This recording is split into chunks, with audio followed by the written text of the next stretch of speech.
This is Bottom Line Liberia.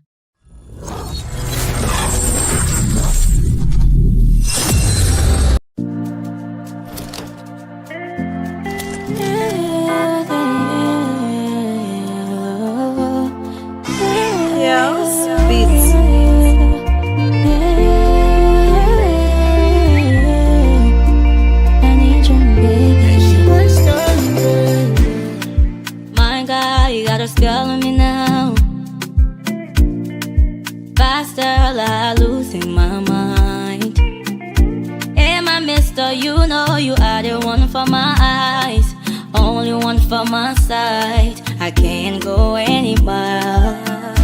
Loving you a time, loving you a day. Baby, you my peace, my one and only baby. Controller, Mr. Lover, buzz me, buzz teacher, all in my eyes. You on my mind, oh, you on my mind, oh. Jet in my hair, baby, you on my mind, oh. For your love, I die, oh.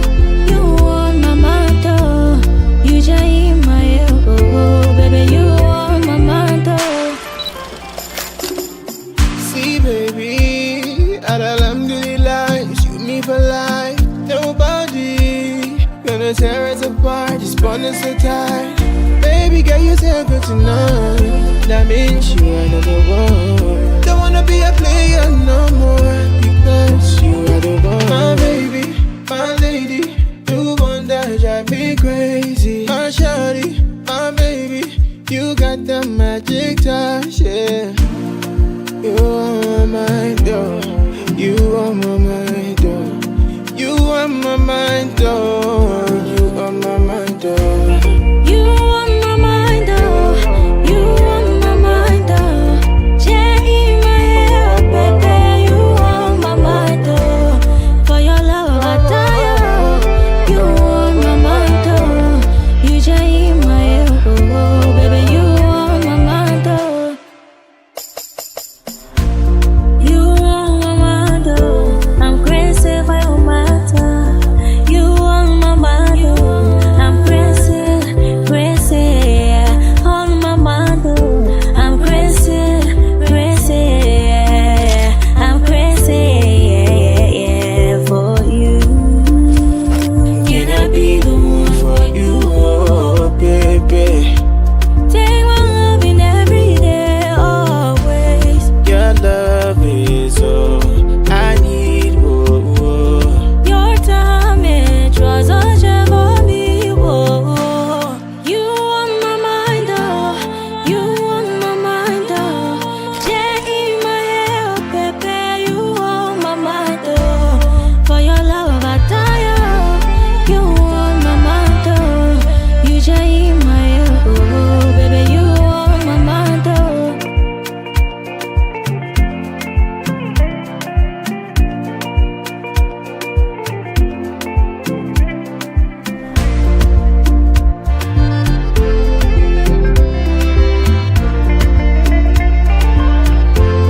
And they live happily.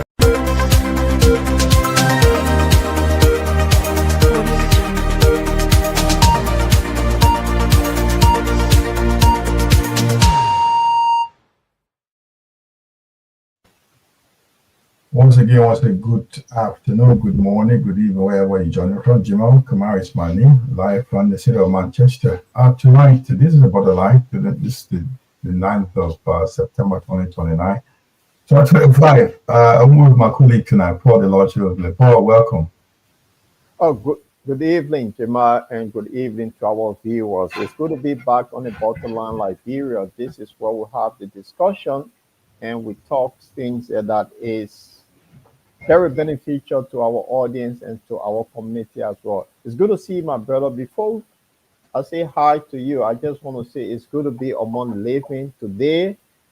When you wake up from bed and see God, you see the daylight, you see your fellow police, you're able to chat with them. You say thank God for another life and thank God for being in paradise. How are you, my Yeah, dear brother?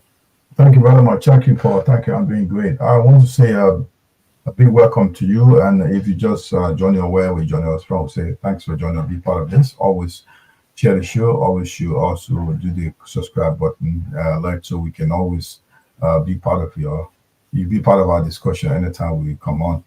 Just a reminder, we always here Tuesdays and Fridays.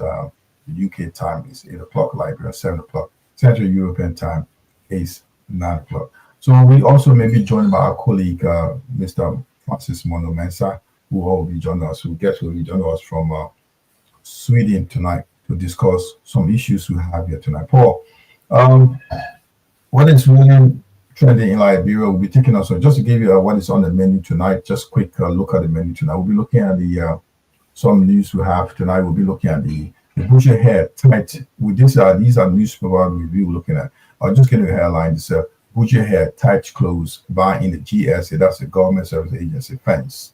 General Agency agents announced new dress code restrictions. That's reported recently in the newspaper in Liberia. So you don't have to have a beard, a Busher beard, tight clothes. Your dress code should be strictly be different. So they have a strict dress code now be administered at the GSU compound in Liberia. That's specifically what we do. They will also have in the news tonight to discuss is the Liberian Finance Minister, Mr. Gaffon, dismisses GAC. That's the General Auditing Commission report misinterpretation as smear tactic, considering like the opposition party, CDC, which Coalition Democratic Party coalition contest with 115 million unaccounted claims. So this another report will be looking into that.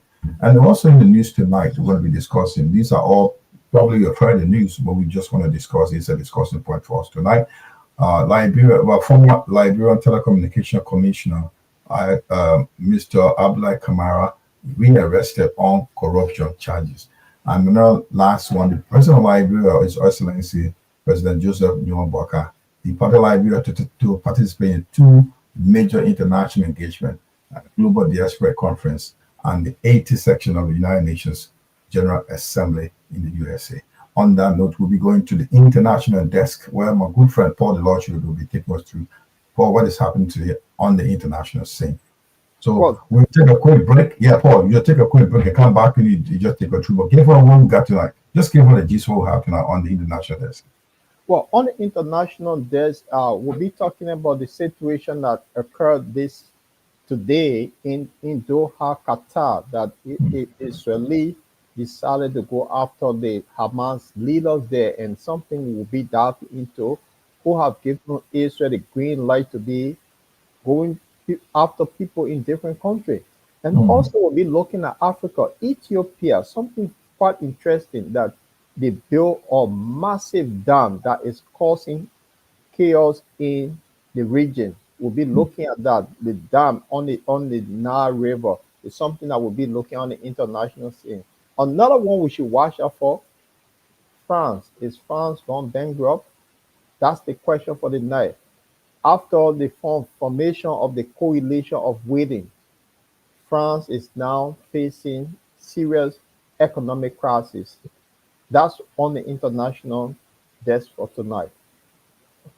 We will be with you in a couple of minutes. Just stay with us. We'll come back. We'll take you through. Paul will take us through the international highlights, what we have on the international scene. And we'll also be going to Liberia to look at the major newsmakers in Liberia. So we'll take a quick break. Don't go away. Stay with us. Stay with the Line. This is the Line Liberia, coming to you live from mainland Europe. This is the Bottom Line Liberia. Join us on Facebook, YouTube and online radio. This is the Bottom Line Liberia. Join us on Facebook, YouTube and online radio. Thank you once again. Thanks for being with us from Liberia. Okay, we just quickly want to say welcome to our good friend, Mr. Francis Mono Mensah. Francis, welcome to the Line. One of our co-hosts tonight. How are you, sir? Yeah, I'm doing good, bro. How are you? All right, thank you. Thanks for joining us. I will give a quick review before we go to our international decks. I know you were in the US as a guest recently as one of the guest speakers on the event in America. So probably will tell us what were your experience and what to let us know. So you disappeared from for like a week or two, so we want to know what was your experience in the US. Quickly, let's give Paul, before Paul want to give some Mr. a chance to tell us his experience in the US and one of the keynote speakers. I think he also collected some good money as the handling charge in America. He wanted a good speaker. So, Mr. Mensah, tell us, what was he in the US recently? We heard that you were US one of the keynote speaker at one library events. You mind telling us what was it? And let's know what was the event like. Oh, certainly. I mean, it good to be first. It's good to be back here. On this show. Man, I've been away for a couple of weeks now, but oh yeah, last Thursday or last Tuesday I was actually at the show. But yeah, back to your questions. My visit in the states, it was in twofold. One was to honor uh, my childhood community association in America, the Ghana associations in America. So, I was called upon to serve as the keynote speaker. It was an honor. The God is saying that a prophet is now respected in his own hometown, but I mean, the adage was twisted. It was so. I mean, they gave me the opportunity as one of their own sons to address that. And so another aspect was to meet my family, my daughter, and the rest of the family there. Yeah, so it was good, and it has to do with community empowerment. So I know the costs were honored by me. So yeah, and I met the ambassador, signed a book of condolences for our foreign minister of state for presidential affairs, and I had a lot of meetings. I mean, good meetings with the EULA representatives, the leadership of EULA. We spoke, we had a conference on the phone. So overall, it was a good experience, and I look forward to that next year to go and meet my childhood friends, who all have reside in the United States of America. Right. Thank you very much for telling us, sharing with your experience in the U.S. So, probably that was Mr. Francis Monument. So I know you said you made a statement right now that you are not a prophet, not respect at home. I know you are one of the most powerful men in Europe, being the head of the Liberian, the umbrella organization in Europe. So probably we know how important you are and the role you play in Europe in terms of bringing Liberians together and making us to live up to that vision to make sure that we can as well contribute to the quota back home and also how can we move around here. But welcome again. Thanks for coming back. Thanks for being one of the co-hosts of the Brown Liberia. Tonight we'll go to Paul to take us through to the international desk. So what you got on the international scene. So we'll go to Liberia. We're looking at the news in Liberia. We'll be reviewing some newspapers. So Paul, over to you, sir.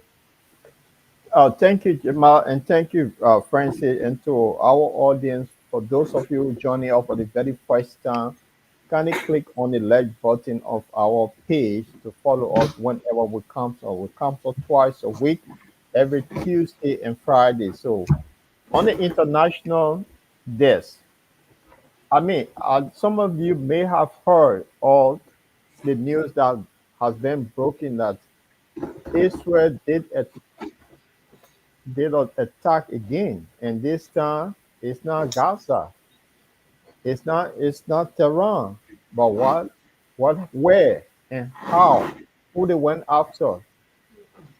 This happened in Doha, the Qatar. This is the situation, Francis. Just a Yeah, little bit this. This is the situation that we face with now in the world. Israel is now the world police officer. When you are wanted, they will go after you in any country, any part of the world, that nobody apart from China, Russia, and those countries that are very strong. But the little countries that don't have the strength that then backed by America, Israel now is going after Hamas. So this is the situation. Who have given Israel the right to police the world? That is the question to our audience. Want you to drop the comment also. So we'll look at this. We got this information today from Al Jazeera News. So it's about nearly 2 minutes clip. Let's listen to this and want the audience to drop their comment. Is Israel the police officer in this war that will go and bomb any nation without and then they get away with it? Well, we understand the targeted site is in the area behind us, as you can see. I'll just step out of the frame there. The police basically cordoning the area off. We're unable to get into that area. Just to give you a bit of context, though, geographically, this is a large residential area containing a lot of foreign embassies. It's an area that, as is the case right the way across Qatar, is very secure. But there is a great sense of anxiety, certainly amongst the people that you can't see, that are off camera. A lot of people, as you can imagine, on their phones trying to get updates. There has been a message put out by the US Embassy in the last hour or so saying that US citizens should shelter during what it describes as a missile strike. But yeah, this comes as a great shock to Qatar, a country renowned for its security. We've heard the Qatari Foreign Ministry obviously roundly denounce this attack, saying it's a flagrant violation of international law. But yeah, very difficult, as you can imagine, to get access to what is being reported as being a residential compound or a house in which there were meetings, and participating in those meetings were members of the Hamas negotiating team. But as you say, a statement by Hamas saying, certainly thus far, that no casualties amongst that team.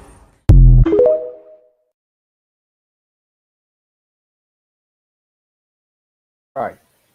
So Qatar have been negotiating for a peace talk in Gaza. So Hamas have leaders there. They've been working along with the Qatari government to see how they can bring ceasefire. But Netanyahu does not want ceasefire. So what happened with the green light was given by the Americans to take on the Hamas leader? This is what emboldened Netanyahu to strike in the capital of Qatar. Gentlemen, is Israel the new police officer now in the war? Look, man,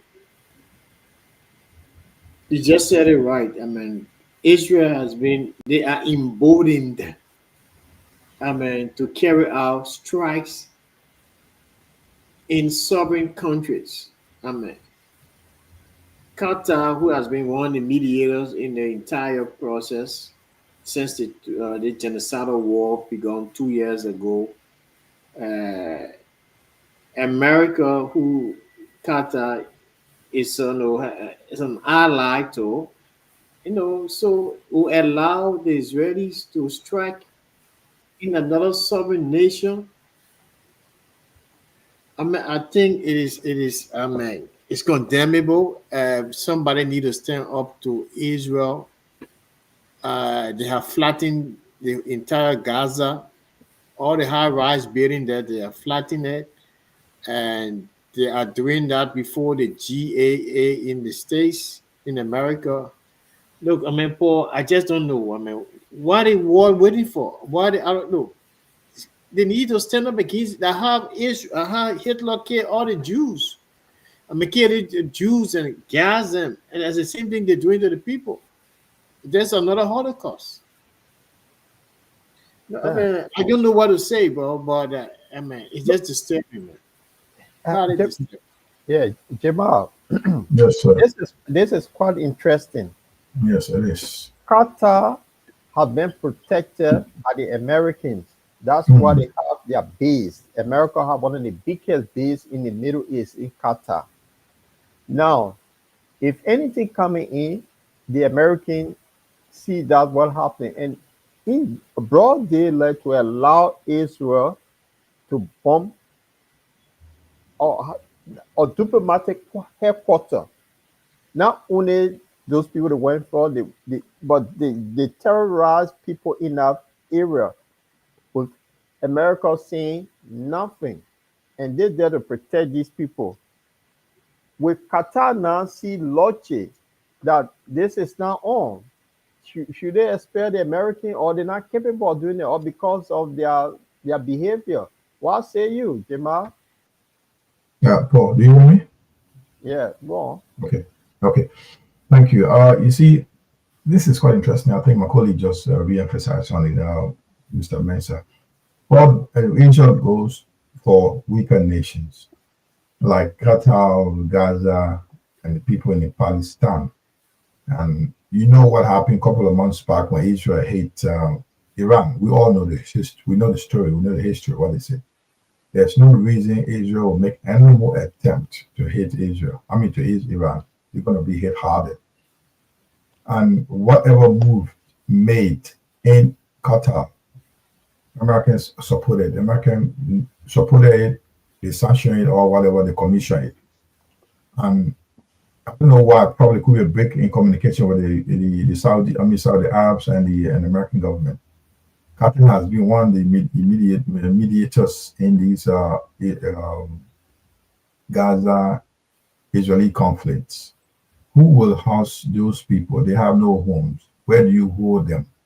Egypt was very close. They left Egypt, they went as far as Qatar so they can have meetings. So Qataris and other Saudi Arabs will be involved in negotiating the deal. Now, you know very well, I know you know, that Qatar will not strike back. They will just send out warning because they can't strike back and they've been protected. I've said it on this platform that the Arabs, most of the Arab nations, because of their leadership, kind of leadership they run, they've been protected by the Americans. So Americans can go ahead to hit them anytime. They have no security. They don't have their own security. So Qatari government, likewise, the Saudi government as well, Saudi Arabia have the same. Those two countries have been protected by the Americans. So any move from them is supported or commissioned by America. Now, the issue of where will the people of Gaza or Palestine go to be housed or to have a sanctuary to be able to discuss their issues, to discuss matters? They were around other countries. They got moved all over Lebanon. It's no more peaceful for them. Egypt, other Arab countries close to them, they can't house them. They have to go as far as Qatar. So the issue is, I don't know what we're going to get out of this. I don't know what statement they want to make or what pressure they want to put on the Gaza people. And now up to present, I think you know that the hostages are stay with the people of Gaza. They are not released, some of them. So I don't know what pressure they put in. Probably later on, the Americans will tell them what they want from them. Or if negotiation has failed, this is what the only way to put pressure is to hit Qatar, so some decision will be made. So I think this is how it goes, but it's not going well for us. And Qatar withdrew from the negotiation or being one of the mediators. It's going to go bad for us. And not only for us, it's going to go, because I keep saying for us, is because it's going to have a ripple effect on every one of us. So the issue in the Middle East is still a problem. It's a soul that it will take a long time to get killed. Right. So that means because Qatar was the negotiator in the whole thing for the peace deal to happen, and now Qatar have been hit. Will they now withdraw from this peace talk? So what will become of the people in Gaza? Because this is what the Israeli want. We hit. I don't think they're going to withdraw. What they're going to do, like they're going to, it's like arm twisting for the people in Qatar, so they can able to. America will say, "No worry, it was a mistake," or some diplomatic boo-boo. This is what happened. Some miscommunication. This is going to happen. But where will the people of Gaza go? The leaders of Gaza go to discuss the matters. Nobody will host them. Nobody giving their sanctuary anymore. So they will still come back. They'll still use it, but there will be some restrictions. There will be some kind of way. It's a way to put pressure on Hamas and Qatari negotiator or mediators to speed up, to release those hostages and make some decision that they don't want to make, or some compromises. Yeah, let me just add quickly. Look, I do not support Hamas. But look, Hamas is a movement, and even the people in Gaza have been forced to unlike Gaza. I mean, to unlike Hamas due to the constant bombardment. So everything that Israel she does in Gaza is because of Hamas. And listen, the ripple effect is not going to be by Hamas's leaders or followers or whatsoever. The people, the victims, people who have been assassinated, who have been murdered. Look, this is not going to go down anyway anytime soon. Israel can kill as much as you want to kill everybody in that place, but some people will survive and stand up. And the Israel will never be the same again. Israel is already called a pariah nation or in the among the community nations already. So they're doing everything to weaken the people of Palestine and the Western world. And the Europeans must stand up. If America cannot stand up, Europe must stand up. We have been the victims of wars. All the wars were fought in Europe. Not in America. America didn't fight any. There was no single except the American Revolution. But World War One, World War Two, all fought. America were bombing us. So European leaders, you stand up now. Okay. European Union to stay up. Apadole, welcome to the program. And this is the situation. The news has been broken that Israel again, they started attacking, but this time it's not Iran, it's not Gaza, but Doha, Qatar. What say you? If you heard the news, they say they're going for Hamas leaders. So who gave them the right to be going in other countries, to be bombing countries, and nothing come out of it? Now we in Europe, the European call this nonsense group called the Sept, the coalition of the waiting. But they can be preaching that the war in Ukraine should stop, but no one dared to tell Netanyahu what he's doing is wrong. What say you? This the new development. Thank you very much. Look here, the the hypocrisy is open secrets to everybody in the world. So long America did not put their foot down against Israel, Israel will continue to do everything they want to do. The Arab War, I said it before, the Arab War, they became a puppet to, more especially to America. Europe, Western Europe go as a second group that they are inferior to them. But this is the situation. The Arab War are not united, and they will not do anything. Mark my word, they are not united, and they will not do anything against this. They will only talk some rubbish and sit down and drink their teas or coffee, but they will not do anything. And so long, because there's nothing that Israel will do if America is not aware. Let me make it clear to everybody here. Nothing Israel will do if America is not aware. Before they do anything, the intelligence department of the American Pentagon will signal them, they say, go ahead, we'll close our eye or we'll close our ear. When it come off, we'll condemn it. So be it. That's why I can say here. Nothing will come out of it. So, pardon, if you said nothing going to come out of it, then what become of the people of Gaza that constantly on a bombardment every day, every night? Yeah, but Mr. Chilipi, are you forgot about what Donald Trump said a couple months ago about Gaza? Donald Trump said that everybody in Gaza should be removed from there and repatriate them to elsewhere, resettle them there, so they will take over Gaza and transform Gaza into a modern city. That man Sept is still there. You didn't hear that from American president, the sitting American president. Well, we heard that, but for that one, for Donald Trump, we know he's a man with two faces. Francie, I want to bring you something. I want to bring you on Look, this listen, topic here. listen. I want you to understand one thing. America is not like Africa. President say anything, nobody can debunk that. America president before he come out anything, he had consultation with some guru of in the government in the society. So, but I got that. But what I'm trying for Francie to answer here, there will be a United Nations General Assembly this month. And a lot of European countries now are pushing for the solution.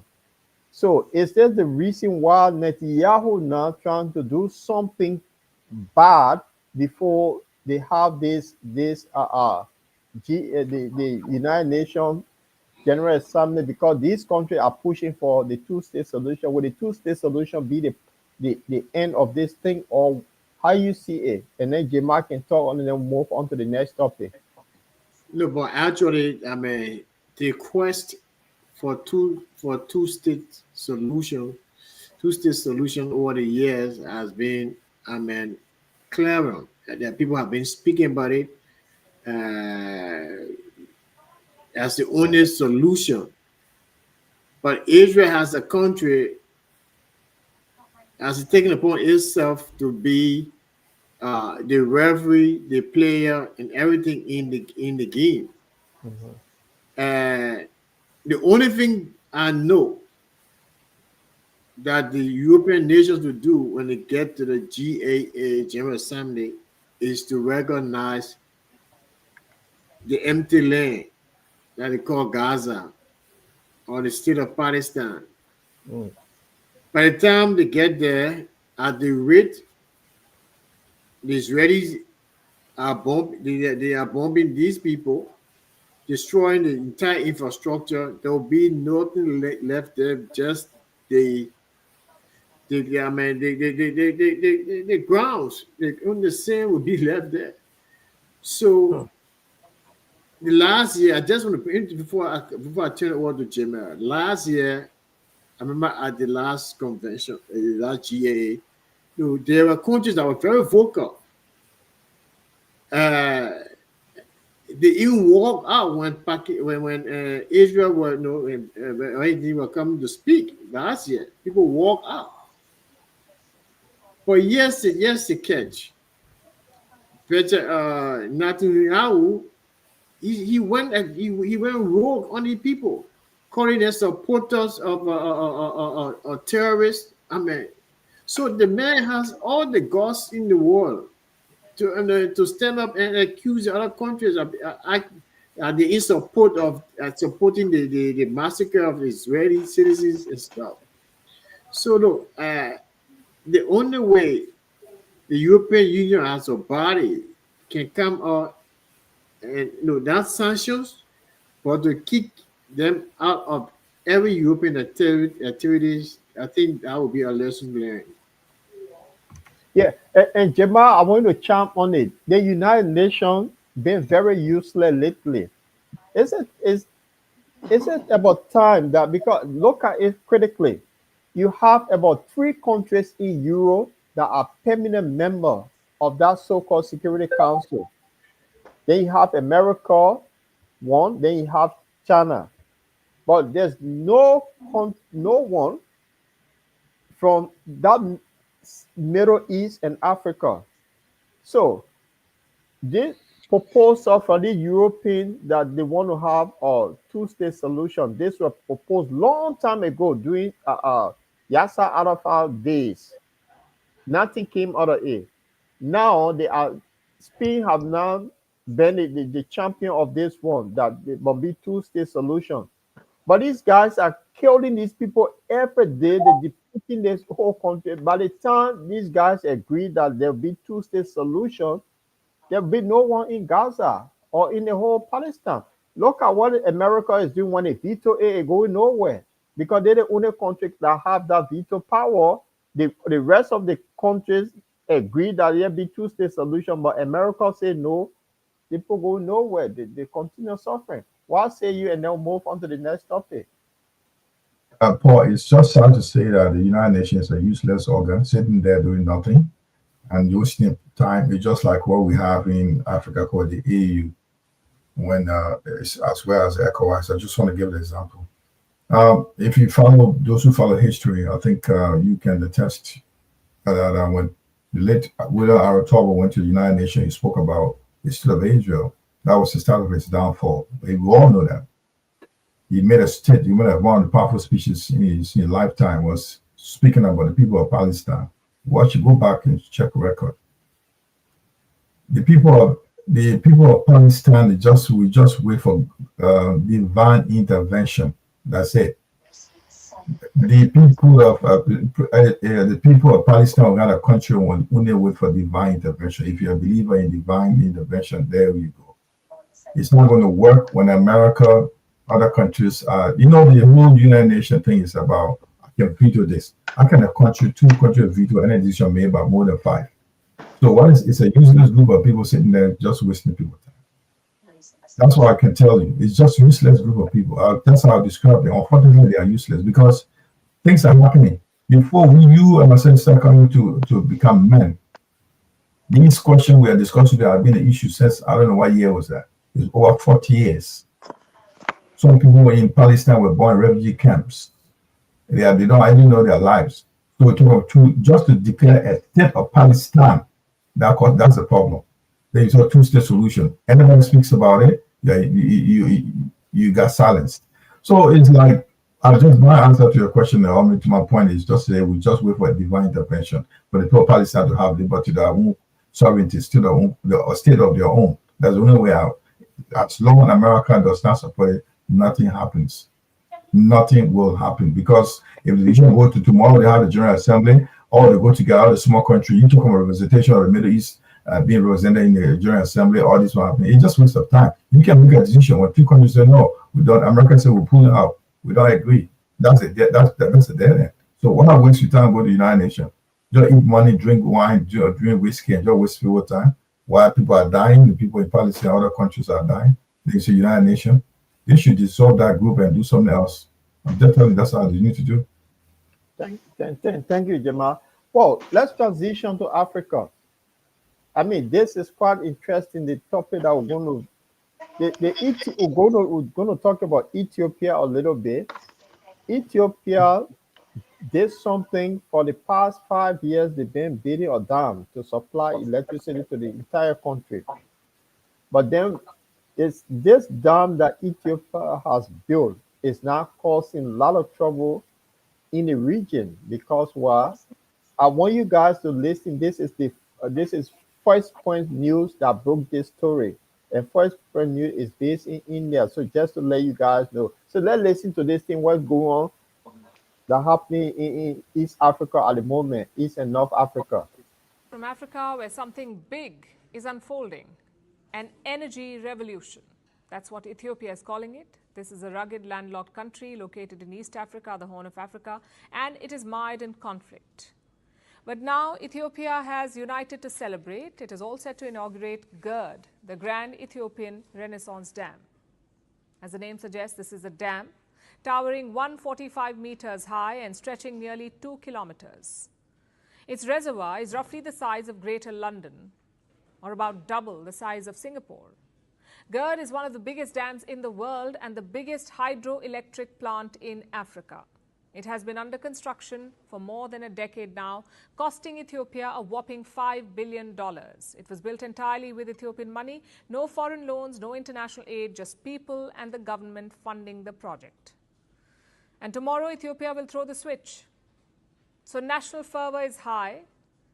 But in the Sudan and Egypt, the mood is far less celebratory. Tensions are high and the reasons run deep. And to understand why, we need to look at history and a map. This dam is built along the river Nile. Now, when we talk about the Nile, we almost always associate it with Egypt. But in reality, that is not the case. This river, the Nile, touches 10 other African countries, and the dam is built on a tributary of the Nile River called the Blue Nile. It originates in Ethiopia. It joins the White Nile in Khartoum, which is the capital of the Sudan. So this dam is located at a critical juncture for Ethiopia, the Sudan, and Egypt, 3 countries. But why the fight? Well, like with most border disputes, it goes back to a colonial era treaty. In the 1920s, Britain, which controlled Egypt at the time, signed a deal. It guaranteed Egypt 80% of the Nile's waters. But Ethiopia was not consulted. And for decades, it rejected this agreement. In 2011, Ethiopia announced a new plan. They call it Project X. That plan became GERD. Of course, Egypt was not happy. 86% of the water that reaches Egypt originates from Ethiopia. And a dam would make things complicated. You will develop and grow, and I am with you. But beware that in Egypt, the people live only on the water that comes from this river.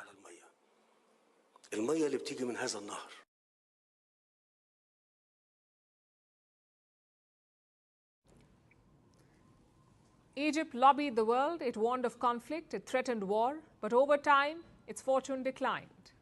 Political instability grew and its focus shifted.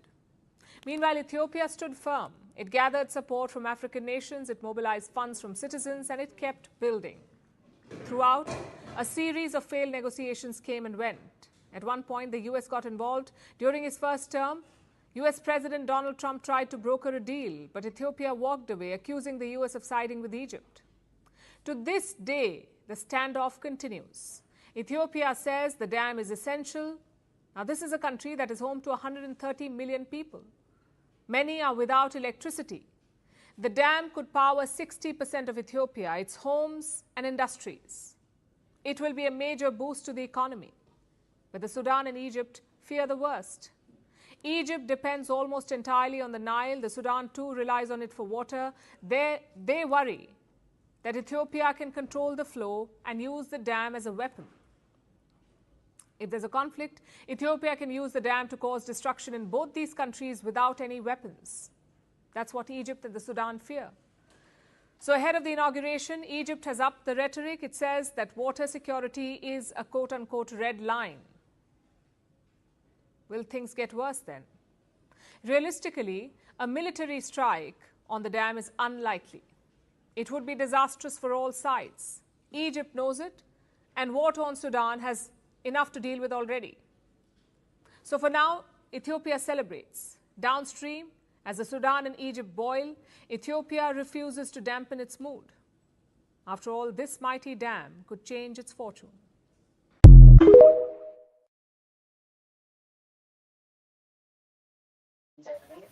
Oh, gentlemen,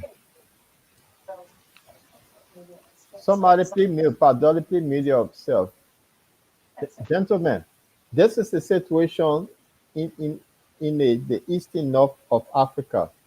Ethiopia built a massive dam by not borrowing a dime, their own money. 5 years progress. But now the Nile River is the one that 10 countries benefit from. So Ethiopia now going to control the water. This is what causing the noise in the region. So, Francis, Jamal, and Padole. Padole, I'll start with you, and then we'll end up with Jamal. You listen to the video. What say you? Will there be any trouble, or Ethiopia have the right to just stop the water and punish the rest of the people? Yeah, this news is not yesterday or today news. It's been on for a while. That particular river land is supplying 3 countries. So where these guys then have building it down is a beneficiary to that country, which is how do you call it? Ethiopia. So basically, the Ethiopians know the benefit of the dam, so they will not stop it. The Egyptian relying on the particular river slope to carry on somebody's business activities. So the situation has been very tense, and they've been talking about it. I think it's my personal view in this matter. The Egyptian And the reason why 14 have not broken right now in that place is because this country here, Sudan is in crisis, heavy crisis among themselves right now. They concentrating how to eliminate one another. So there was a me one that were advocating the Ethiopian to stop this thing here. But unfortunately for them, they jump into fight. So I don't think is a good idea to stop this particular operation. The dam should continue. At least you will alleviate some of the poverty in that country. You will create job connectivities in that country because that country is really, really booming in terms of infrastructure development. They got metro right now in the city. They got a lot of things, and that this thing they run by electricity. So the thing that will provide them the electricity, they will not take it lightly. So that's how I see it. So if you cause them to go into war, The dam is completed. They're going to have the inauguration of the dam. They're going to switch yeah, on the let them power. go It's ahead. Let completed. them go Yeah. ahead. To be But honest, let anyway, them go ahead. let me bring in Francis. Francis, this is quite interesting. Yeah, it is indeed. There have been controversies around the building of that dam since 2010.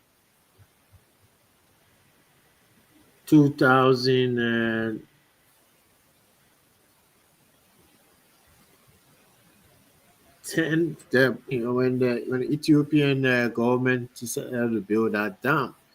Uh, the province of Egypt, that dam is where it's being built is very strategic in terms of security, uh, in terms of food. Because the Nile River is used for fishing as well, and they're going to use it for irrigation. And it flows along the entire East Africa there. So it has been both political and security wise. I used to just said it that they can, because the way they build it, they can close a certain part of the Yes. dam, so it stop the water from going further down to Sudan. And another thing they were talking about the Egypt and particularly Egypt were talking about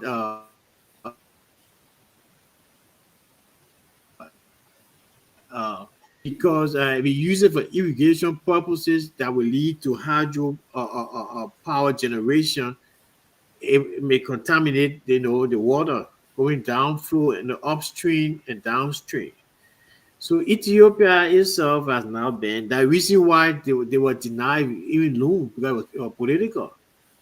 America did not want to put it. So the president and his guys, he's very tough. He had a war in with Eritrea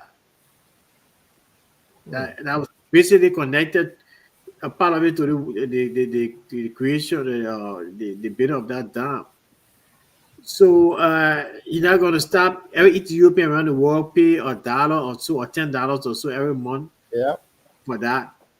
So yeah, and it has an economic benefit. They may be powerful, be selling electricity to other countries around there. But the pollution, environmentalists have complained about it, and the guy like, I don't care, but heck, I'm gonna buy what I'm gonna do.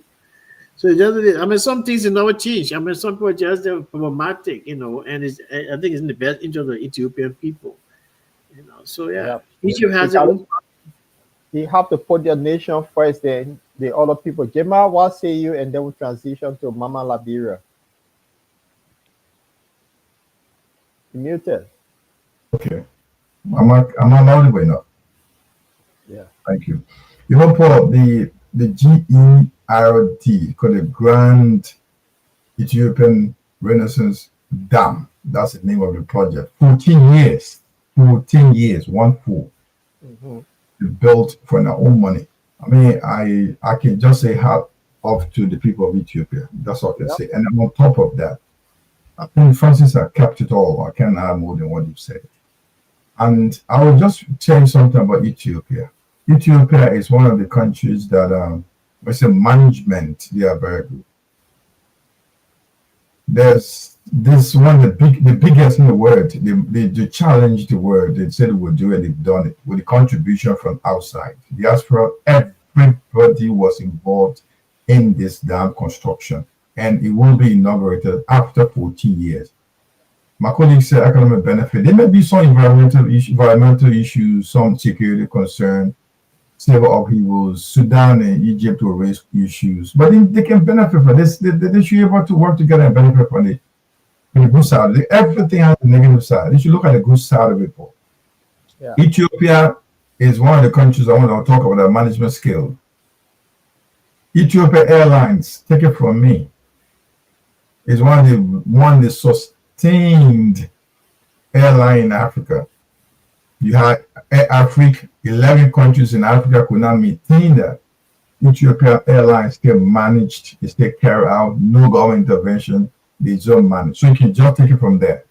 If they can manage that up to now, that dam management, it will be a good stream of revenue for that country, and they will do it well. If you have visited Addis Ababa, you'll be surprised to see how that city is built and how beautiful that city is. So what I can add up is they need to take the good side and make good use of it. The social economic advantages that dam brings to that country and to the region to be much more like significance than all those tribal issues Egypt and Sudan bringing up. And there may be environmental issues. Yeah, I know they can handle that, but they knew before they go into this kind of massive project, they've taken that into consideration. But people of Ethiopia, congratulations. Thank you. So we didn't have time to talk about France being background. We'll talk about it on Friday. So Jamal, back to Yes, you. sir. Let's transition to Mama Liberia. Thank you very much. Yeah, so go on. The Sorry. viewers that are following up for the first time, kindly click on our page. So when we come on, you will be notified. Up to you, Jamal. Thank you very much. Once again, we'll take a quick break, 2-second break, come back, we'll dive into Liberia. We got some news that you may have read it. It's about, we review the newspaper for Liberia. We'll look at, if you got tight clothes, you wear tight jeans, you got bushy hair, bushy beard, you can enter into the compound of GSA. That's one of the things that came up recently. And we'll talk about this noise in the Ministry of Finance with the issue of some money being missing. It could be accounting fraud or accounting mistakes. We'll talk about that. That's the Ministry of Finance. And we'll talk about the president of Liberia, President Joseph Numa Baka is in the U.S. to attend 2 good important meetings. What is in there for us as those in the diaspora? We'll look into that. And the last one will be the former head of the Liberian Telecommunication Commission, or associate, or how you call it, Mr. Abla Kamara, has been rearrested for new charges after being cleared by the Court C. So take a quick break. We'll come back. Don't go away. Born Liberia with you soon.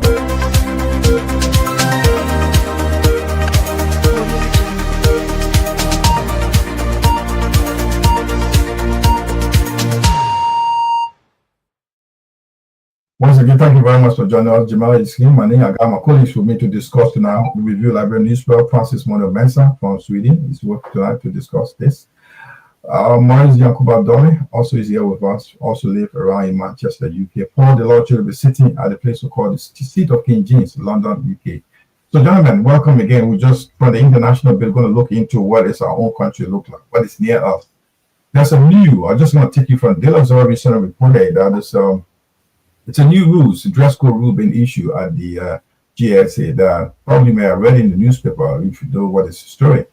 Just tell me what you guys are looking at. Are we bringing another issue? So is this something like self-violations, or is there something going to bring some kind of decency to our people? If you have read it, they're just going to go through it.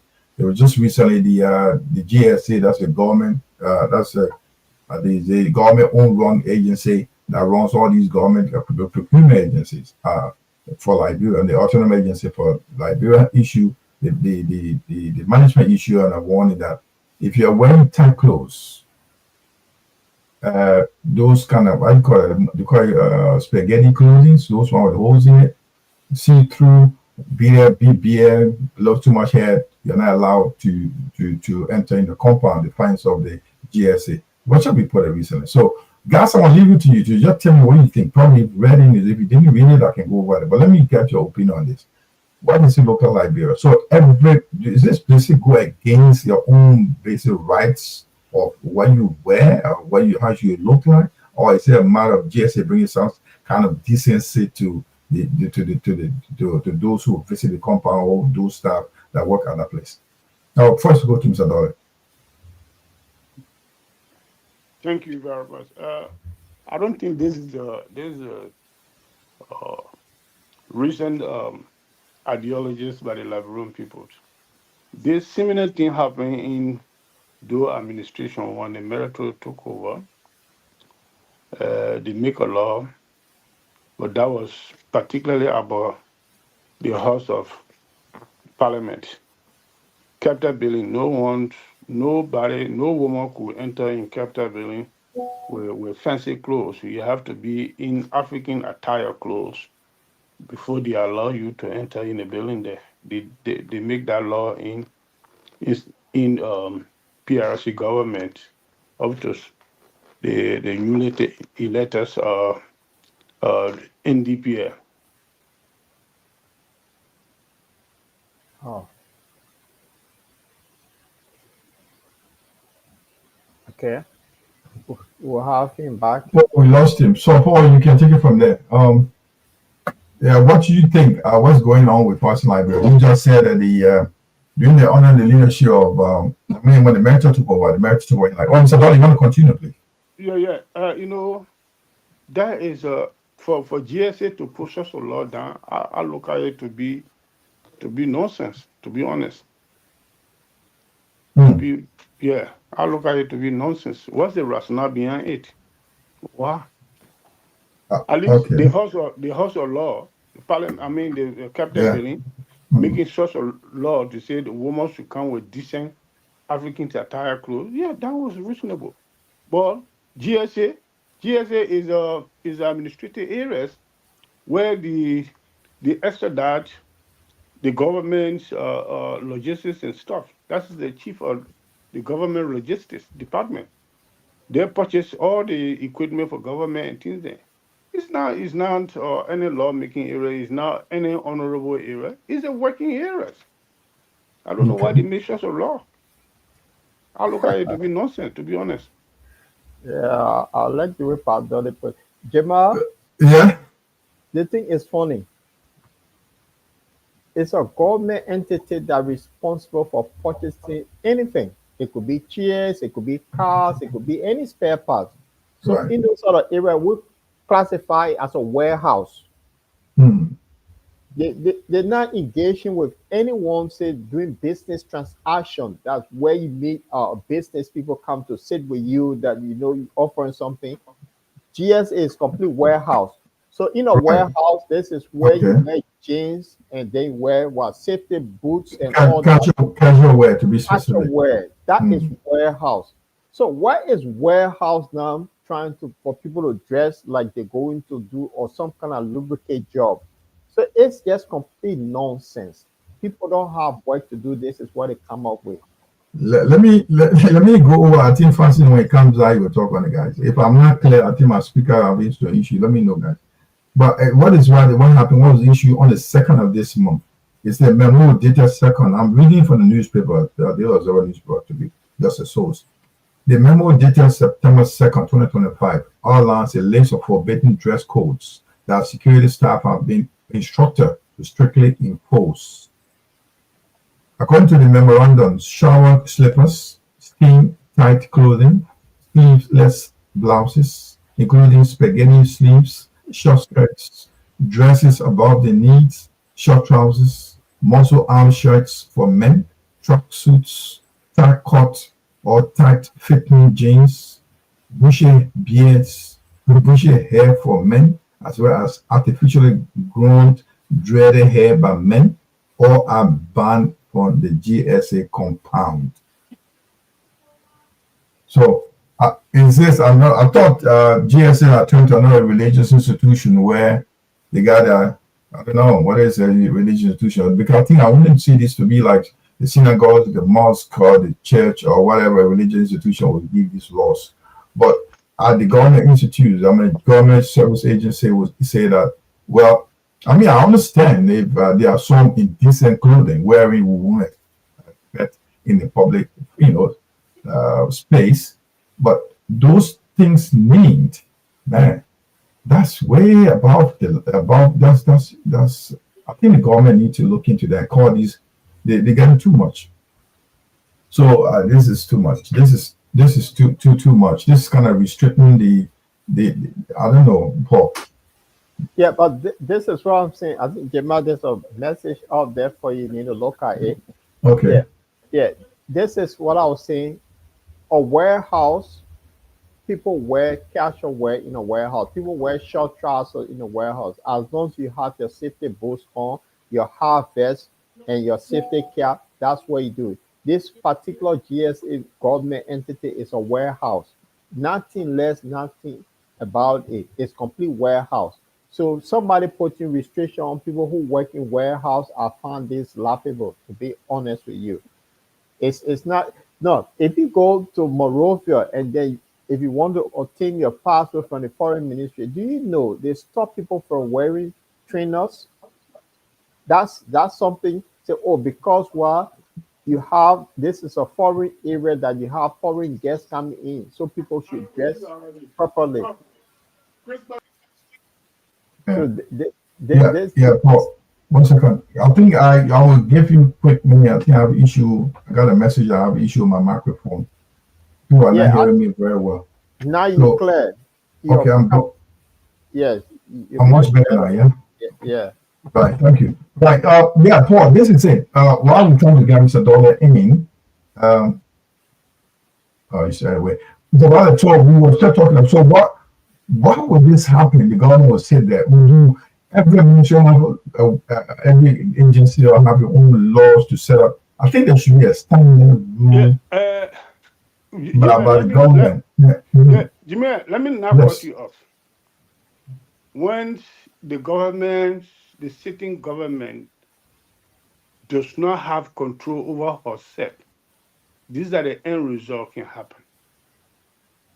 You see, the government supposed to run according to the procedure and regulation and stuff and things, central regulation. But individual agencies and ministries taking their own law, that is a recipe to disintegration of a government.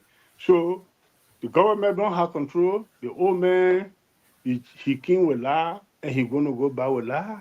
And people are around there, they do whatever they want to do, they know that nothing will happen to them.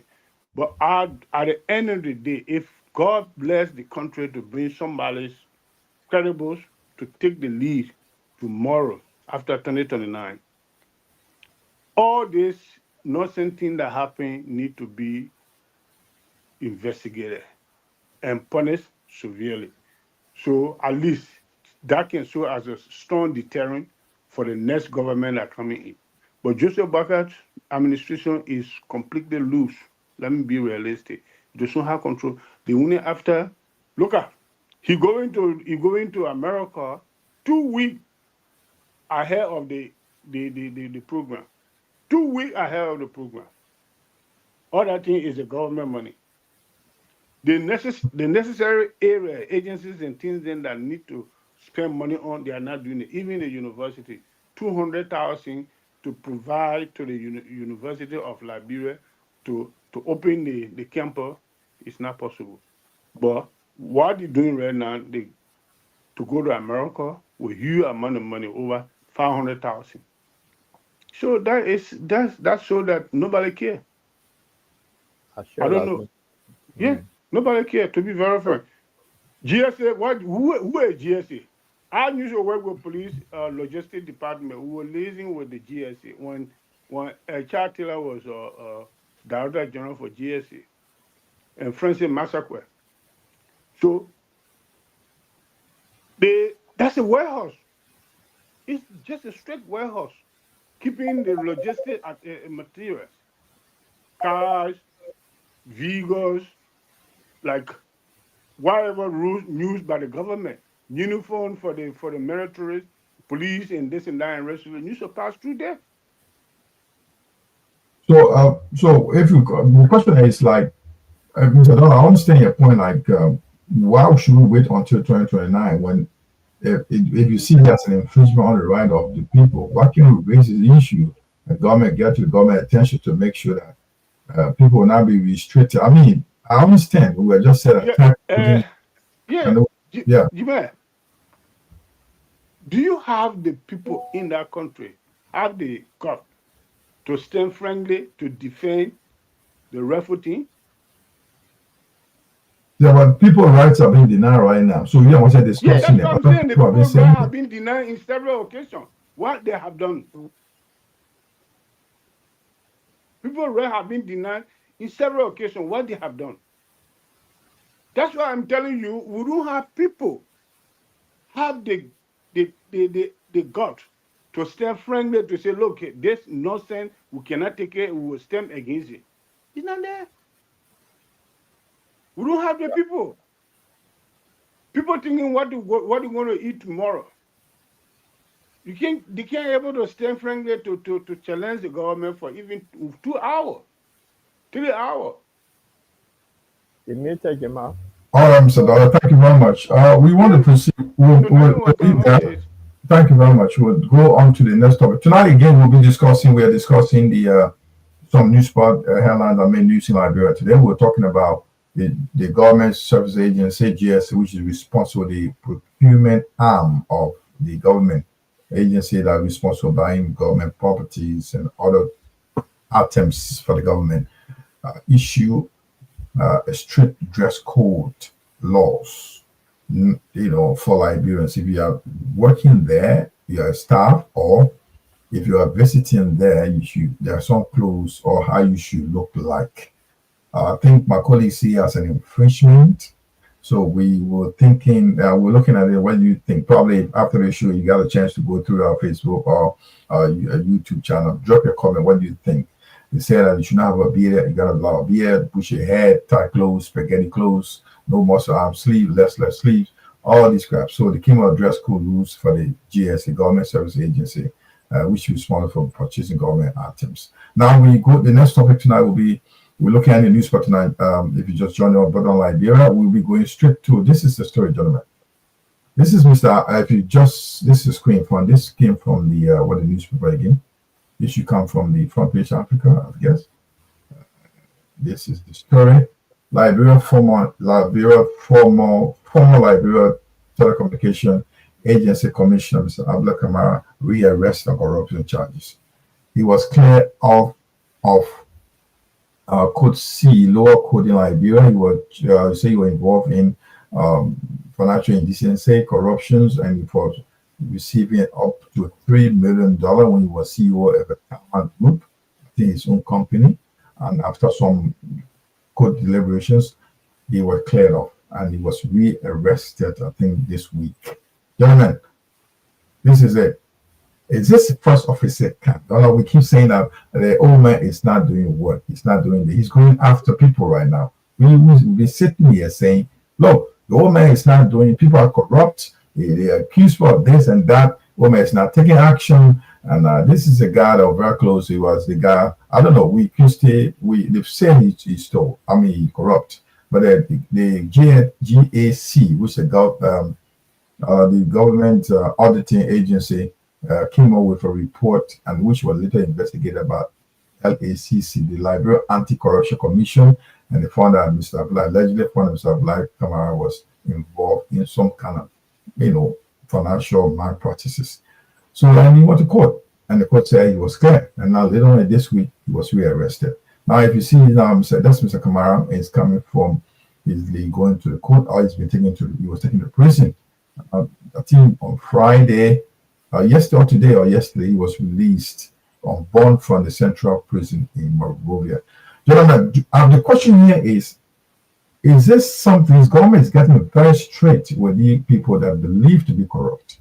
Should we hail the president or the government of Unity Party-led government that look, doing a great job with them. This is long overdue. Whether Mr. Kamara is guilty or not, take action first, then go to court and defend himself. Is he doing the right thing, or is it selective justice? Yeah. Should I comment on that? Yeah, go on. First place, the previous situation that were hanging on his shoulder that led him to go to the court, and after certain times, there was a celebrations among his supporters, including himself, that he had been vindicated from that crime. No one got any credits of how the situation was conducted, how the investigations was conducted, and what was the charges presented to the court, what led the court to vindicate him. So, and the court did not give no credits to the general public. Yeah, the gentlemen arrive in the court, will go through the land and breadth of the case, and this is the one that we found out that every element, every allegation level against this man was not true, and it's clear from this thing here, and giving a certificate. Why should he be arrested again? One.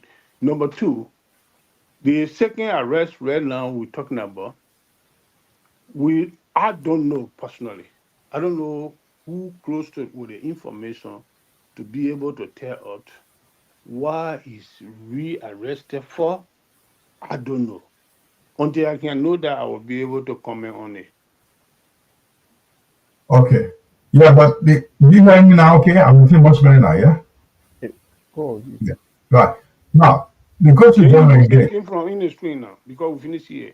No. We're still discussing it. I can't take it out. Paul has to comment on it, Mr. Dollar. Sorry about that. The question I'm asking here, I don't want you to comment about whether he's been re-arrested now. I just want you to talk about, since the government came to power, going 2 years, right? 2 years going now, we're saying that the old man, Mr. President, is not going after people they accuse of corruption. Now, he's gone after Mr. Kamara to go and have a case in court, right? No, yeah. the question I'm asking is not whether we want to dig down into, if the man stays in someone he can go to court. Because the first time he was accused, he wanted to declare his name. Now, this is the second getting re-arrested. Now, Mr. Kamara has the days, he has to go and clear his name. That's the question. We're not saying guilty or not guilty. The question is this something like, is the president taking a good step or not? This is the question I put forward, Mr. Dolly. All right. Let me comment on that question that you just made. From my understanding as administrators and also person believe in law and order, procedures, the way the government is running all corruptions mentor, I don't foresee it winning any credible case. There's a lot. Not only Kamara alone have been seen that they were involved in corrupt practice and some other activities and here and there and rest of it. Even the previous finance minister was sanctioned by the United States government based on a corrupt practice. The sitting senator of McGivey counties was sanctioned by the same corrupt practice. There's a physical evidence associating that actually this made a lot of corrupt practice in the country because prior to he becoming a minister, he could not even pay for $250 house rent, but now he got over millions of dollars properties. What are you talking about? So I'm trying to make a reference. Who could not pay his own rent? Who was not paying his own rent and he couldn't pay $250? Who are you talking about? Yeah, I said the sitting senator McGivey. Okay. McGivey senator, we know him. No, but Lieutenant McGee. No, I want to, sorry, Mr. Dollar, I don't want you to be a little bit straight. I'm sorry to hold you back. The question I'm asking, still not answering. Probably I'll go to Paul. No. I'm trying to throw light on certain things. Yeah, but I want you to go straight to the question you asked, Mr. Kamara. Listen, you are saying whether the government is doing the right thing, or he doing witch hunting, or or he doing selective justice.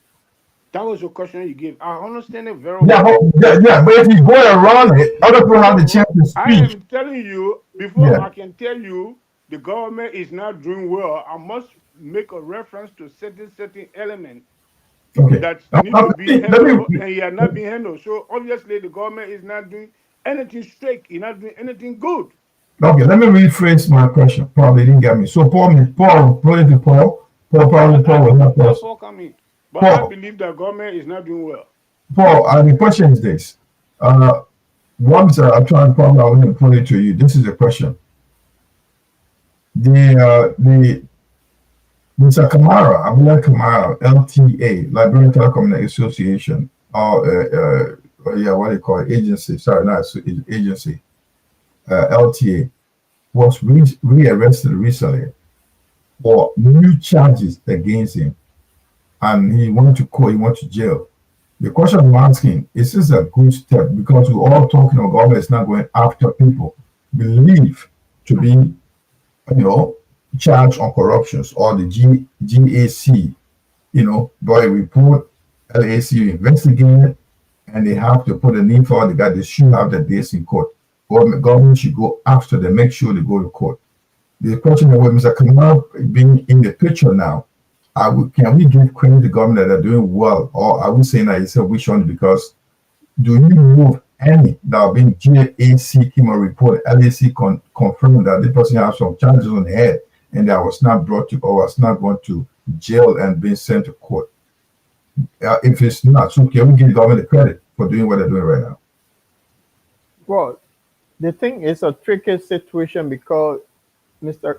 Abdullah Kamara was cleared by the lower court, I think, of criminal code 8 of C. And the government went back after him. So if the court clears you, that means the government has strong evidence against him. Now, if the government go after him for the second time, then people will start questioning the government. Say this seems to be a witch hunt, because from the start of the government, what they did, people within their camp that were being charged with corruption or being alleged for corruption, the government did not do anything. So I will give an example.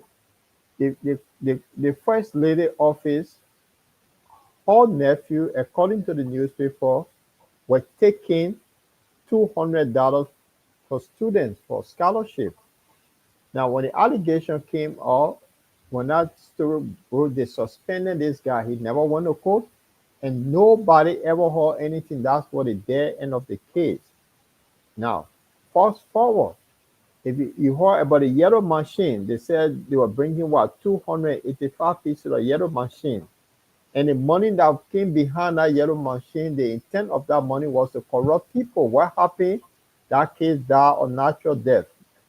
Now, there's been so many allegations in the country. People, the LACC and GAC have labeled people of corruption. The government have not gone after them. And that comes, even the current finance minister is being prompted to that this allegation on him for this $2.8 million, why the government can arrest him or suspend him for further investigation. So people see this as witch hunt. Right, okay. Yeah, and I want to wrap in this question. This is not kind of a story that will come down, follow this. This is the question, the government versus Stewart, that there's a information about some money. This in the newspaper was reported that $2.8 million was missing, or is missing, in the Ministry of Planning, Economic, Ministry of Finance, to be short.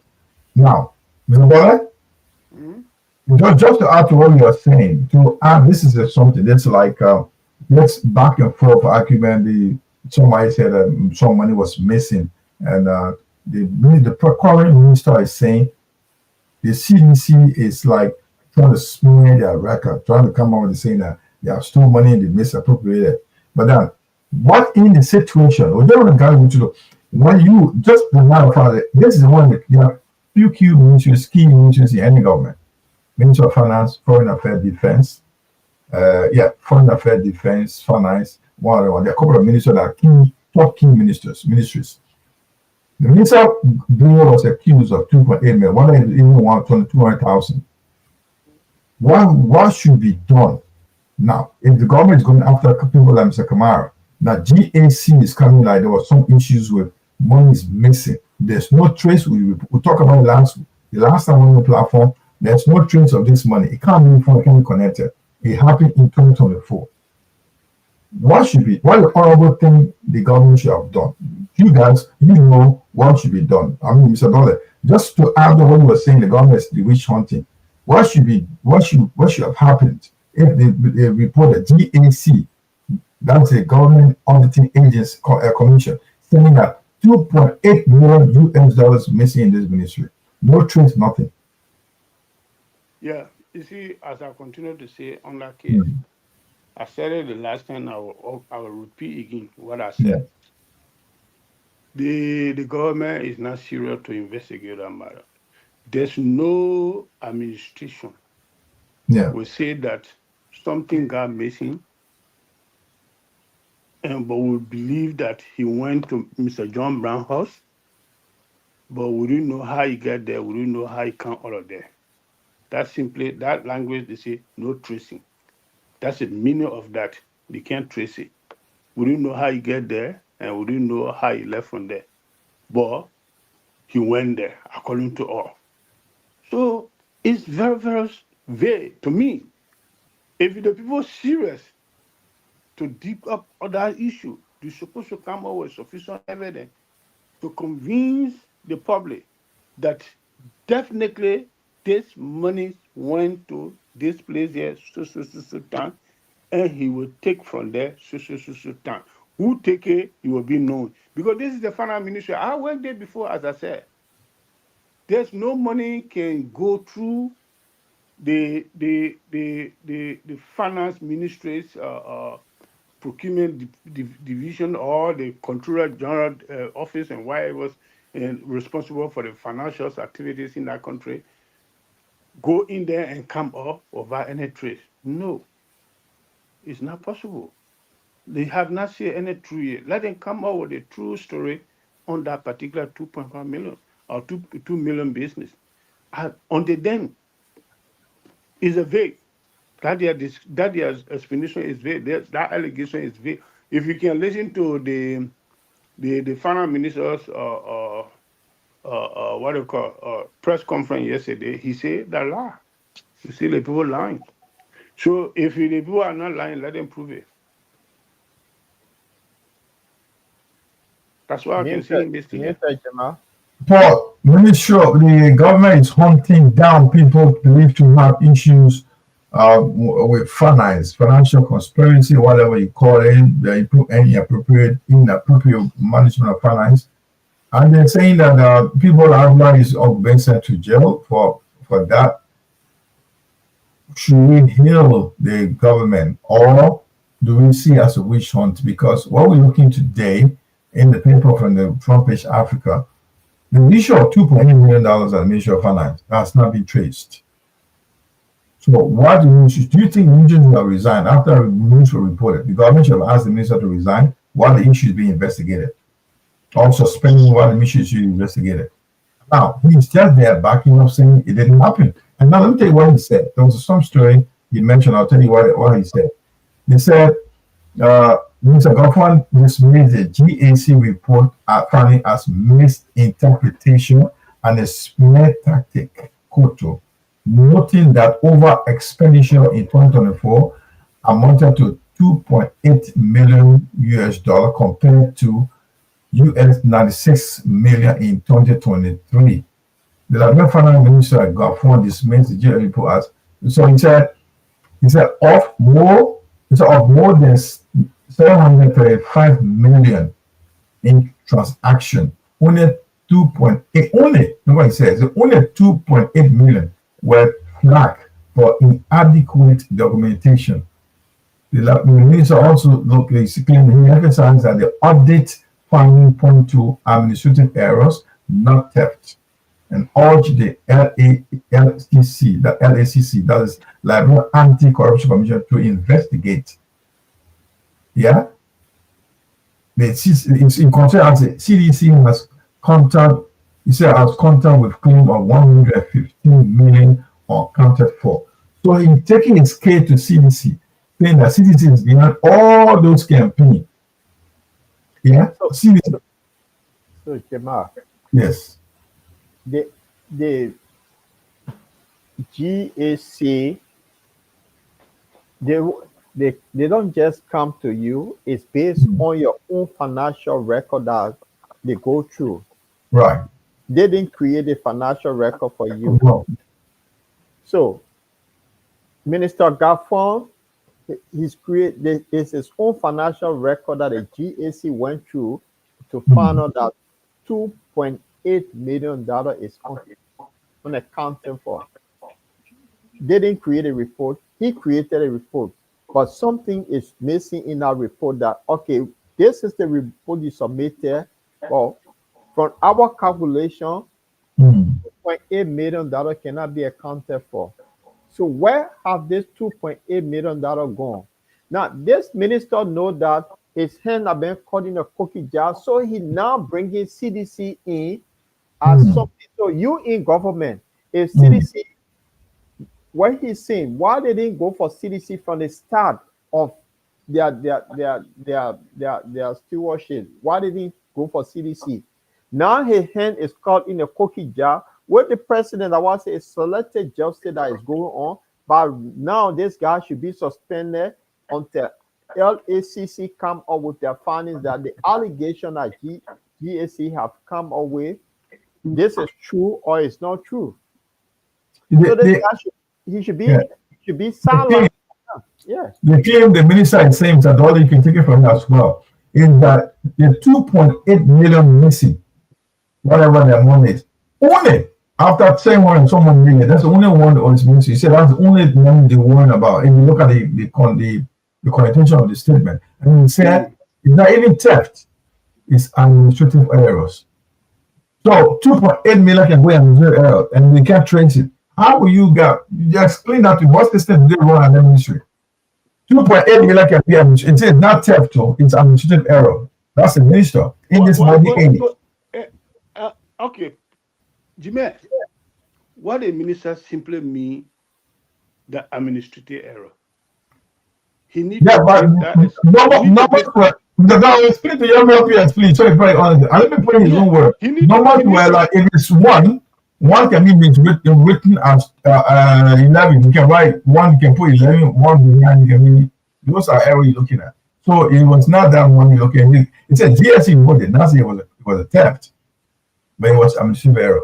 So the list team, but in the meantime, if it's administrative error, consider it's administrative error. That's a serious blunder as a ministry.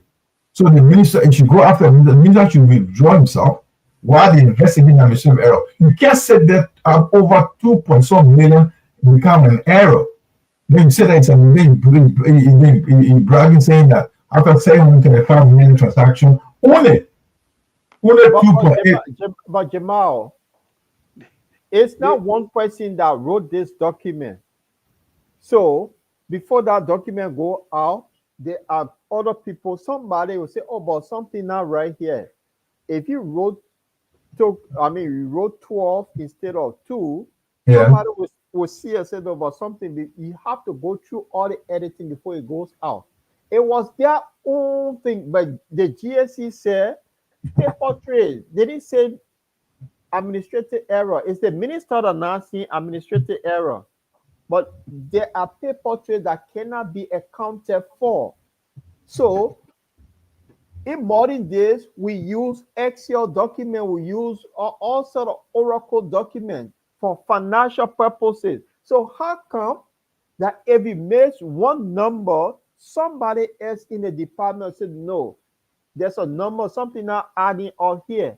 But GSA say paper to, there's no receipt for some of the money that was given out. Where are the receipts to match what you submitted? Yeah. So Yeah, the Paul, minister here ask is this question, lying. please? Yeah, Paul. Can I ask this question, please? Go on. The General Auditing Commission is saying that there's a evidence that the money came into to finance. Yeah, of course, that's correct. That's what they say. They show from what source the money came from. They need to make it clear to us when this money come in there. No, Mr. Dorset, that's not the point. The money was Wait, let me. no. If he's not asking questions, Mr. Dorset, sorry, I don't want to hold you down. Sometimes the question you're raising is, I'm sorry, we should be one. The money was given to the Ministry of Finance as transaction to do sort of thing. Government gave it to the Ministry of Finance. That's the source. It's not for anybody. Okay, government. Okay, now thank you very much. Because the language you've been saying, you say no trace, no trace, no trace. So now you're making things clear that definitely the source that gave the money to the Ministry of Finance is the government gave the money to Ministry of Finance. There's evidence to that effect. So what Ministry of Finance did with the money, then the Ministry of Finance is responsible to give that credit to the public. So if he cannot give that credit to the public, what he did with that money, the people that were administrating the affair of the ministry need to be accountable for that, including the finance minister. So in doing so, in order for credible investigation to be conducted, the finance minister and whoever administrators was having something to do with the financial transaction and things, then all need to be suspended,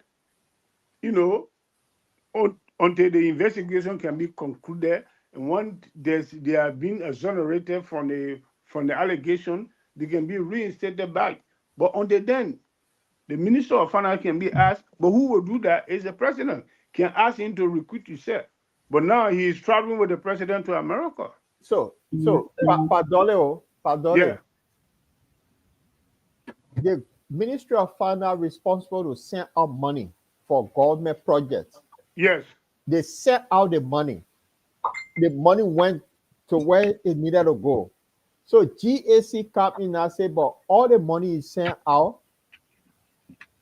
Some of the money, the places you send it, there's no receipt that the money went there. Although you send the money, but what the receipt of you giving this person money? Like I gave you money, I say I gave money to Padole, but you didn't give me receipt that to say yes that you received the money. So that receipt now, that's the one. All of the places the money went, 2.8 million cannot be accounted for because nobody can. They know the money went out. But thank you very much for clarity, Mr. Chilope. Thank you very much for that clarity. So if like me, I go to Paul Chilope or Jimmy Kamara, I say, please hold this 100 pounds to New on Butterland radio station. Jimmy Kamara said, oh, Mr. Direct, thank you very much, but he didn't give me no receipt.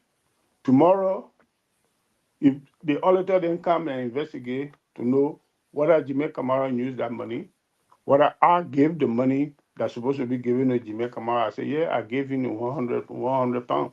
And then they go to Jimmy Kamara say, I don't receive nothing. So obviously, I am responsible. No. Yes. Padole, no. This is no. what I am. No, listen to me.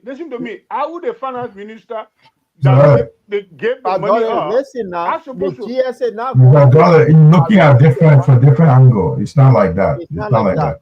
It's not like that. You see? It's not like that. I don't know how you want to look at it. No, it's not like that. If you say if the general auditing, I mean, if the auditing commission come to investigate. So let me make it short for you. Let me make it short. Wait. Hang on. No, you're going far. We now need to waste time on this. In fact, the matter here, we received the money. The men that admitted that they received the money. That's not the question now. Leave that. Who received it? That's not the question now. They are telling you. Where they send the money? They were the No, Mr. Bonner, I'm just telling you, the minister is saying it was an administrative error. So what is your argument now? They just said we received the money, but it was an administrative error. That's the point. It's clear. They received the money. But they made a mistake. They don't know what happened, but there's money went somewhere. They don't know. They received the money. So why do we all who receive who don't receive? It's not a question now. In their bookkeeping, if it was supposed to be $40 or £40, somebody mistakenly went and put $10. And did not give receipt. That the error. So that's what I'm saying. They figure that the error. You get the whole thing?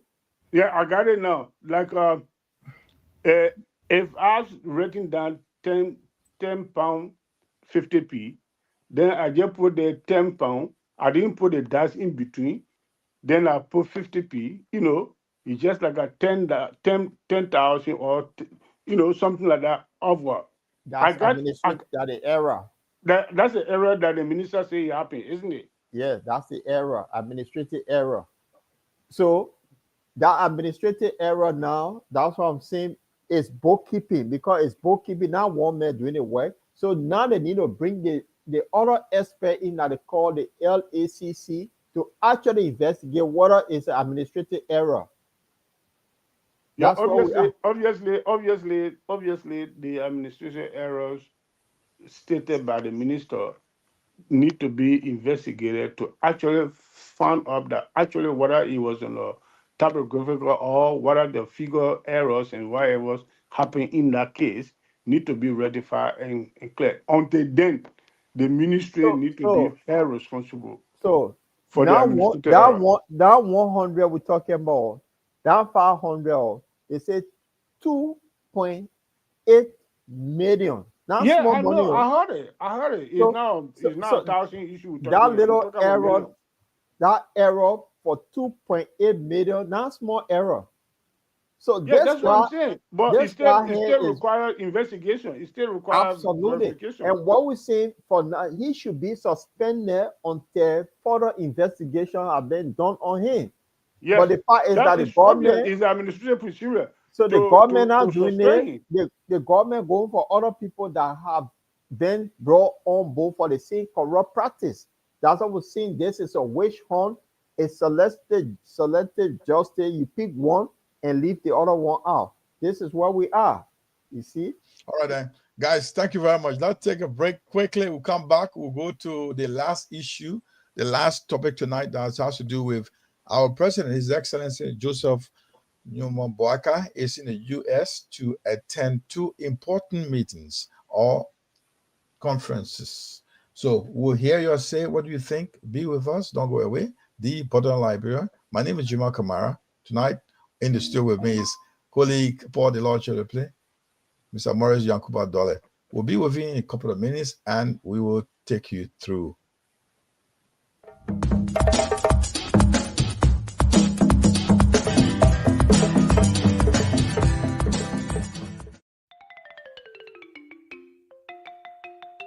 You are welcome to the Bottom Line Liberia. Yes, indeed. You are welcome again to the Bottom Liberia. We've been here like more than an hour and a half. We are discussing Liberia. We just talk about the international events, what's happening across the world and also affecting Liberia. And now we're looking at some major news that made news during the week. First, we're looking at the Liberian General Service Agency, GSA, has passed a strict dress codes. You should not be wearing tight clothes, spaghetti clothes, armless, sleeveless arm shirt shouldn't be worn into the compound. And also we're looking at the LTA, Liberian Telecommunication Authority, former boss, Mr. Ive Liberia, has been rearrested for new corruption charges. We just discussed that. We were just talking about the $2.8 million missing Ministry of Finance. And the minister was saying it was administrative error. GSA, the government, audit agency did not say it was a theft. So what happened next? Should he stay there until while we're investigating? What kind of administrative error was that? My colleagues and myself were discussing that. Now we're going to the president's visit to the USA. His Excellency President Joseph Boaka is in America at the moment to attend a very important meeting. Gentlemen, here comes our president. He's in the US to attend a very important meeting that has to do with the diaspora. First, he went earlier, he will meet with Liberians in the diaspora to see how they can come back home or how they can contribute to the Liberian, to the development in the country. I think the conference, the event is taking place this September, this September. And now you also be attending the General Assembly, or also do with something to do with there's a meeting at the United Nations, so you'll be attending. But the question, why are we bringing this tonight? What is important for us Liberians living outside? The president visit, getting Liberians outside involved into the quota development, in Liberia. What are our roles? What do you think you guys can suggest that can be a good way we can get ourselves involved into what is going into Liberia? It's not about only unity party government carrying Liberia ahead, but what can you do as Liberian living outside? I'll go to Mr. Dolly. Mr. Dolly, the president is in the USA now. You'll be attending a diaspora meeting, a diaspora Liberian living outside. You'll be meeting them. There's a conference, there's a program going on where you'll be speaking and you'll be making proposals. We all want to see Liberian. You want to encourage Liberian to go home to see how they can all contribute, either on a personal note or on the government official way, any way necessary. But he wants Liberian to go home and contribute, make their contribution to the country. Talk to me. What do you think? Yeah, it's a very good idea, to be honest, that involve the people in the diaspora, because most of the African countries to graduate from the mess was championed by the people in the diaspora, because they have a vast experience in STEAM. And so basically, when they import that into the country, sometimes the country can be taking a good direction.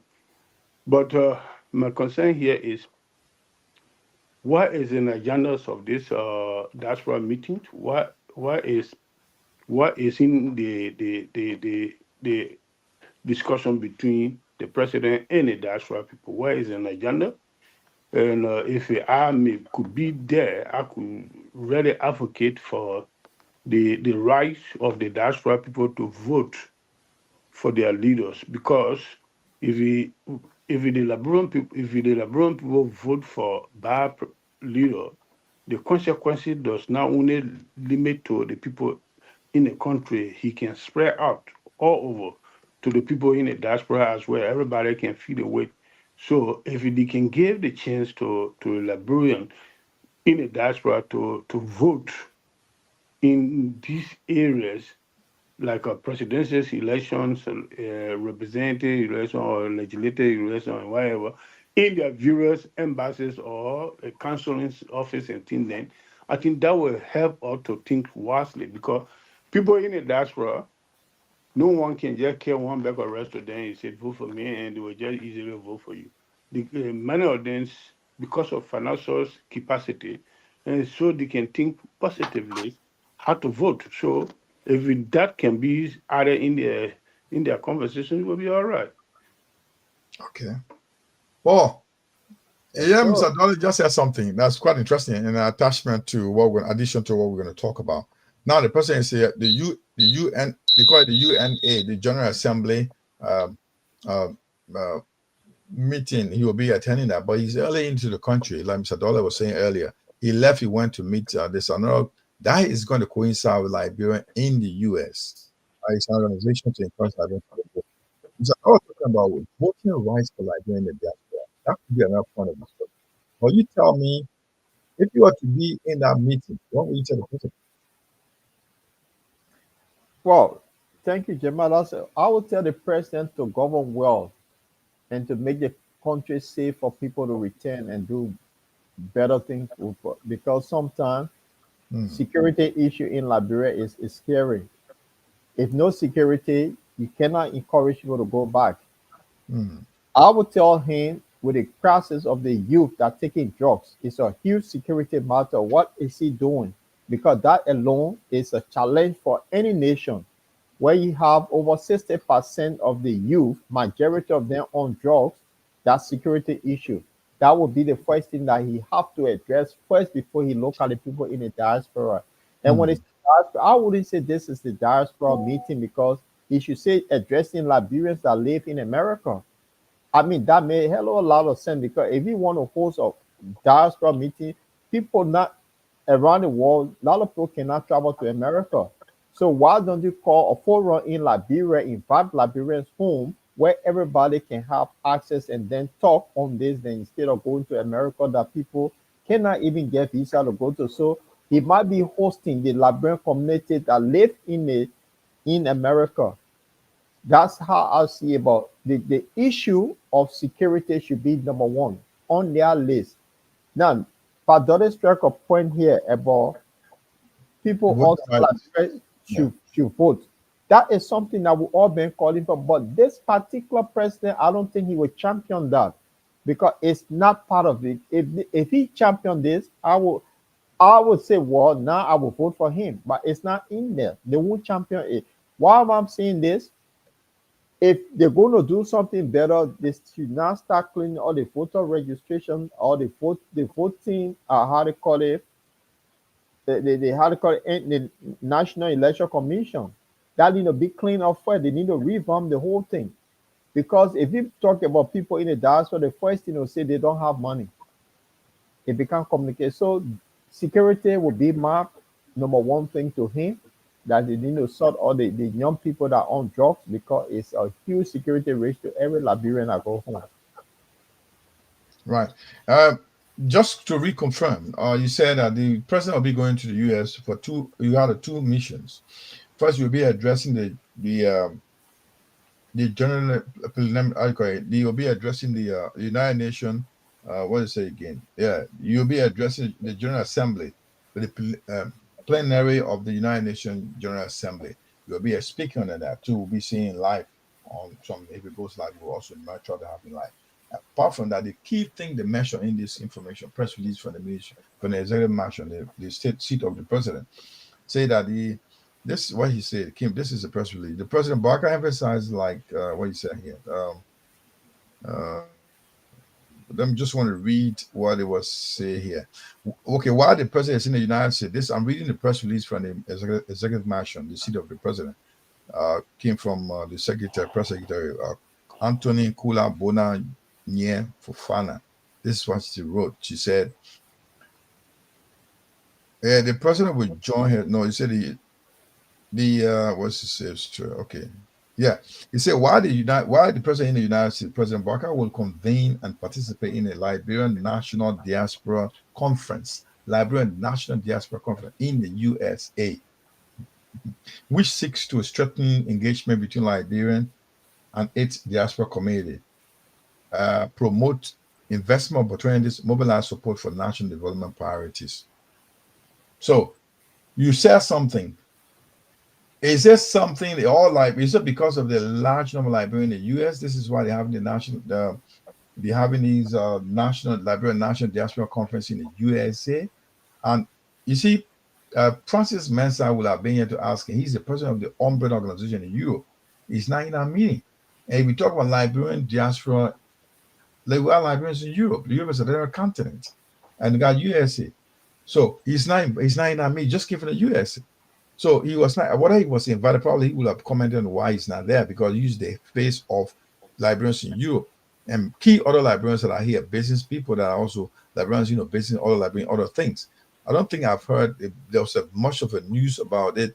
Liberian in Europe going to America to be part of the conference, or I just see it as the American conference. So, what would you suggest to the president? Should you be in a neutral ground somewhere around, in Belgium? Or because a lot of Liberians in the U.S. This is the reason, or a lot of Liberians give money from America. I mean, that's the reason they give America called the National Diaspora Conference should be held in the USA. Is that a reason? You think who could be the reason behind this? Jamal, I said it. I said this is a Liberian community organization in America. In the Americas, that the Liberian community he will be meeting there. We got Liberians in Australia. We have so. There are over not many Liberians capable of traveling to America because of Donald Trump and his security barrier that he's talking about immigrants. That's one. They didn't take that into consideration. So if you want to host Liberians, you could have a conference and say, oh, Liberians all over the world, come home. Let's sit down and have a dialogue. Because everybody capable of going there, they would not require visa. But whereby going to the United States that it's so difficult for people to get to, and you say you're hosting the one that. So it's just catering for the Liberian community in the USA. That's how I see it. You see? And on top of that, Paul, besides, consider that because let's agree that like America hosts the majority of Liberians. I mean, on top of diaspora level, let's give it to them. They got Liberians, a lot of Liberians in America. Every state in America has a good number of Liberians compared to Europe and any part of the world outside Liberia. But then it could have been this way. The organizers should have thought of this. I don't know whether they did think of this. We need to have at least a representative from each of these countries, from Europe, Asia, New Zealand, Australia, Canada, to at least be part of it. Let them take the message. We are Liberian diaspora. You don't have to have everybody. Probably you just said that we don't have the people may not have the means to travel. But I know one of these countries, you will find now that people will be that have the means to travel. So they could facilitate one that represented trip to Liberia, to the US, to the conference, to speak for them, to present their argument, to present a suggestion, to present their whatever they want to present to the president. It can be channeled through this means. But so this is not a Let me hold you there. So if this president is going to the US to meet the Liberian community there, why can't he come to Europe and meet the Liberian community? Because he championed the cause of Liberian diaspora, bringing developmental projects to Liberia. So instead of going to the US, he must make the bold step now that I will reach you in Europe, I will reach you in Australia, I will reach you in the US. No, but Paul, the question I'm raising here, do you want to do it at one conference, but you call it Liberian National Diaspora Conference? You know, it's been all around. So if it's a national conference, if everybody cannot travel, if you can't go, like you've said, you should have a representative from each of the continent to go and represent them in the US. Since consider US to be, let's have a spot that an area could be, okay, this is a location. The US carried a large majority of Liberians, fine, granted. But then let's invite Europe. They'll call Francis Mensah to bring in, if he can come, let him say representative, he's the president. Go to New Zealand, go to Australia, Canada as well. Go down to Asia. All the African countries, Liberians are not in Africa that can travel. You should also go. Ghana, Rwanda, there are Liberians all over. All the African. Let's have Liberian in something. Diaspora. You could have that like continent, African continent, another conference. But if you're in Europe, in America, that could be a different conference. But then, how can you call it Liberian National Diaspora Conference when you only got like community member in the US meeting them? How would that get the view? Like Mr. Dollar just suggested, I know it also been the idea of the Liberian Europe, more especially EFLA has been pushing the idea of voting rights for Liberian in the diaspora. That's been one of the arguments they're pushing forward. I think those arguments should be presented. The Liberian in the diaspora want the right to vote as well. But then nobody's represented from Europe. I don't think Francis will have been here to talk about this, but unfortunately, he's not here with us. He just left. He was here with us. He left. I think he have a work, something to do tomorrow, so he left the program earlier. But Mr. Doyle, you want to say something? He was trying to say something. Yeah, you know, you and Mr. Chulople's ideas. I'm looking at what you just said. I think this is the best way so far in these matters.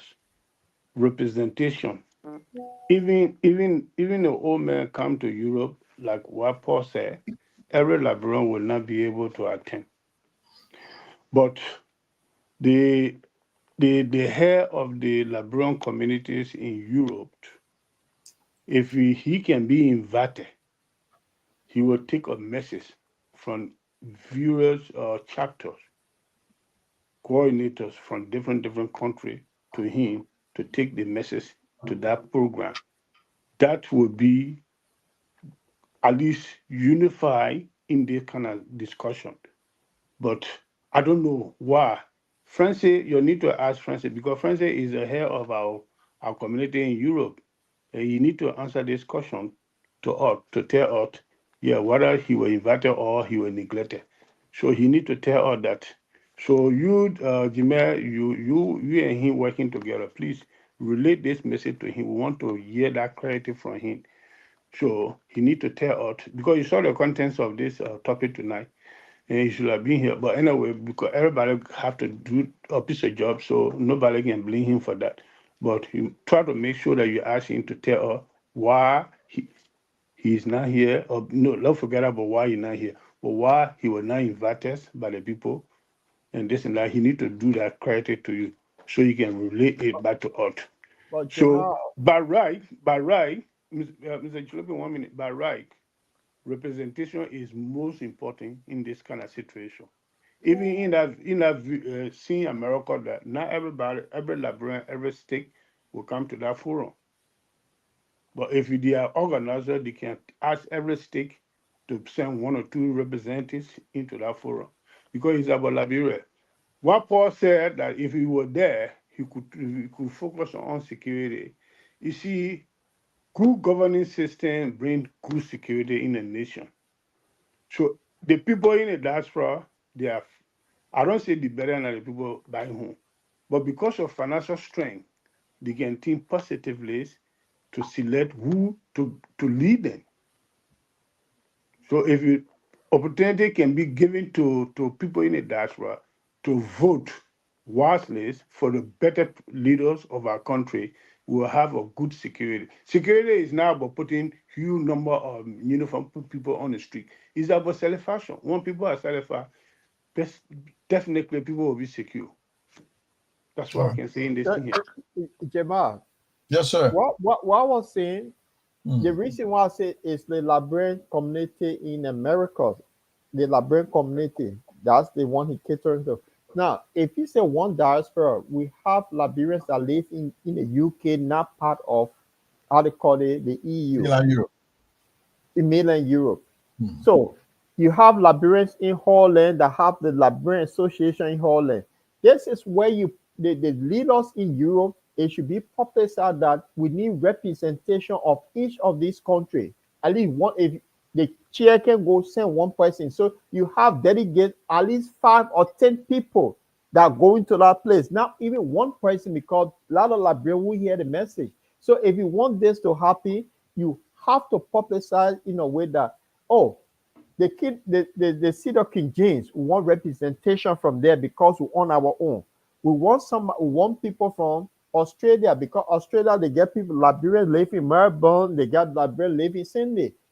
So you need people from all over that when they go back to their locality, to be able to tell people, say, this is where the president, there was the discussion. But you bring it to EFLA, a lot of people who are not part of EFLA will not hear the news. So you see what I'm saying? That's what I'm saying. If you want this Liberian, one big Liberian diaspora convention, it should be here in Liberia. Give a long time frame and people will travel. That's delegate. Each delegate will have their delegate badge and all that they representing this nation. But you can go in America where you have a bulk of Liberians, you're going to meet the entire Liberian community and forget about the rest of the people in the world. What about the people in Rwanda? What about the people in Ghana? All right. All right. Okay. Thank you very much, Paul. So, what could be the decision of those that will not be part of this process? What should write the diaspora office in Liberia and get some clarifications and see where you stand? This is what our organization should be doing, or what? What do you think? Well, the thing is, they already planned their thing, so but you need a feedback. You can't just sit there after the decision is made. You need to let them know that this. No, so, I mean it's done already. But it will not be repeated. What do you do? Reoccurrence. What do you do then? What would you suggest?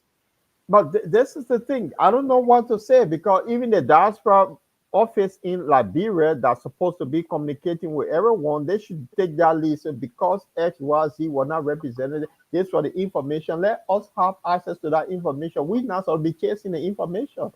Okay. Yeah. You see, the thing is a clear something very easy to handle. The young man, Mr. Chilopi, the young man that here with you and I is one of the senior member of the Liberian organization in Europe. Who? IFLA. You? No, I'm not. You are. You're not one of the. I'm not. You're not one of the officials. No, he's not. I'm not. I'm not an official member. I'm not one of the executive committee member. No, I'm not. But where is your position? Where you got information from? I got my information from you when you were traveling to go attend the program. No, I didn't say that. Said, Probably didn't hear me well. Go on. I okay, didn't say okay, that. but then repeat your position. So before I No, start that's not attacking you. important. Yeah, I'm not. No, no, I'm just, because I I'm just, continue to attack you to make sure that I get a friendship. I'm head of a committee, and a committee set on our committee. I'm not member of the executive committee. So I'm not decision making. I'm part of the decision making process. So Okay, let's forget about that. no, you Fortunately, just want to know my position. I just told you. no, I finish get it. I finish get what you just said. You say you member of the committee. I'm Committee head can of be one of the EFLA committees, but I'm yeah. not part of You the say you executive are committee. head of one of the committee. Committee can be viewers. They can different committee. I Okay. don't know which committee you heading for, but however, don't forget about that. But what I'm trying to say here is, we need to communicate with our brother Francis, telling him to write the diaspora's office in Liberia to notify them the error that they made in the program, so they can do ratification next time, whether that Joe Barker or any other president does not make the error. That's Sure. what I can say in this thing here. Thank you very much. So, Paul, ask him on. Then we'll take a round. Yeah, Then we I see what. remember when Ellen Johnson was in power, and she had this thing about what they call she had a conference in Liberia In Banga. regarding decentralization. Was it in That Banga? it was in Banca. You remember they invited people from Europe, Australia, America. They met, and it was sponsored by the government. They call it men business. Yeah, Paul, let me bring Dollar, get something into to attention. anything. Is a dollar No, willing for I just want to bring something to Paul's attention before you continue. In that, the delegation that we sent from UK here, the late Anthony Collins and I, we all were part of that selection that time. The person that we sent to go and represent UK, he one Loma guy, I just forgotten his name. So he went there and they gave him some kind of job to Ministry of Finance. He went and advocate for himself and they gave him job there. Okay, that's a different So argument. Go that's a on. different. So So that thing there, what you talking, boss? Let's listen.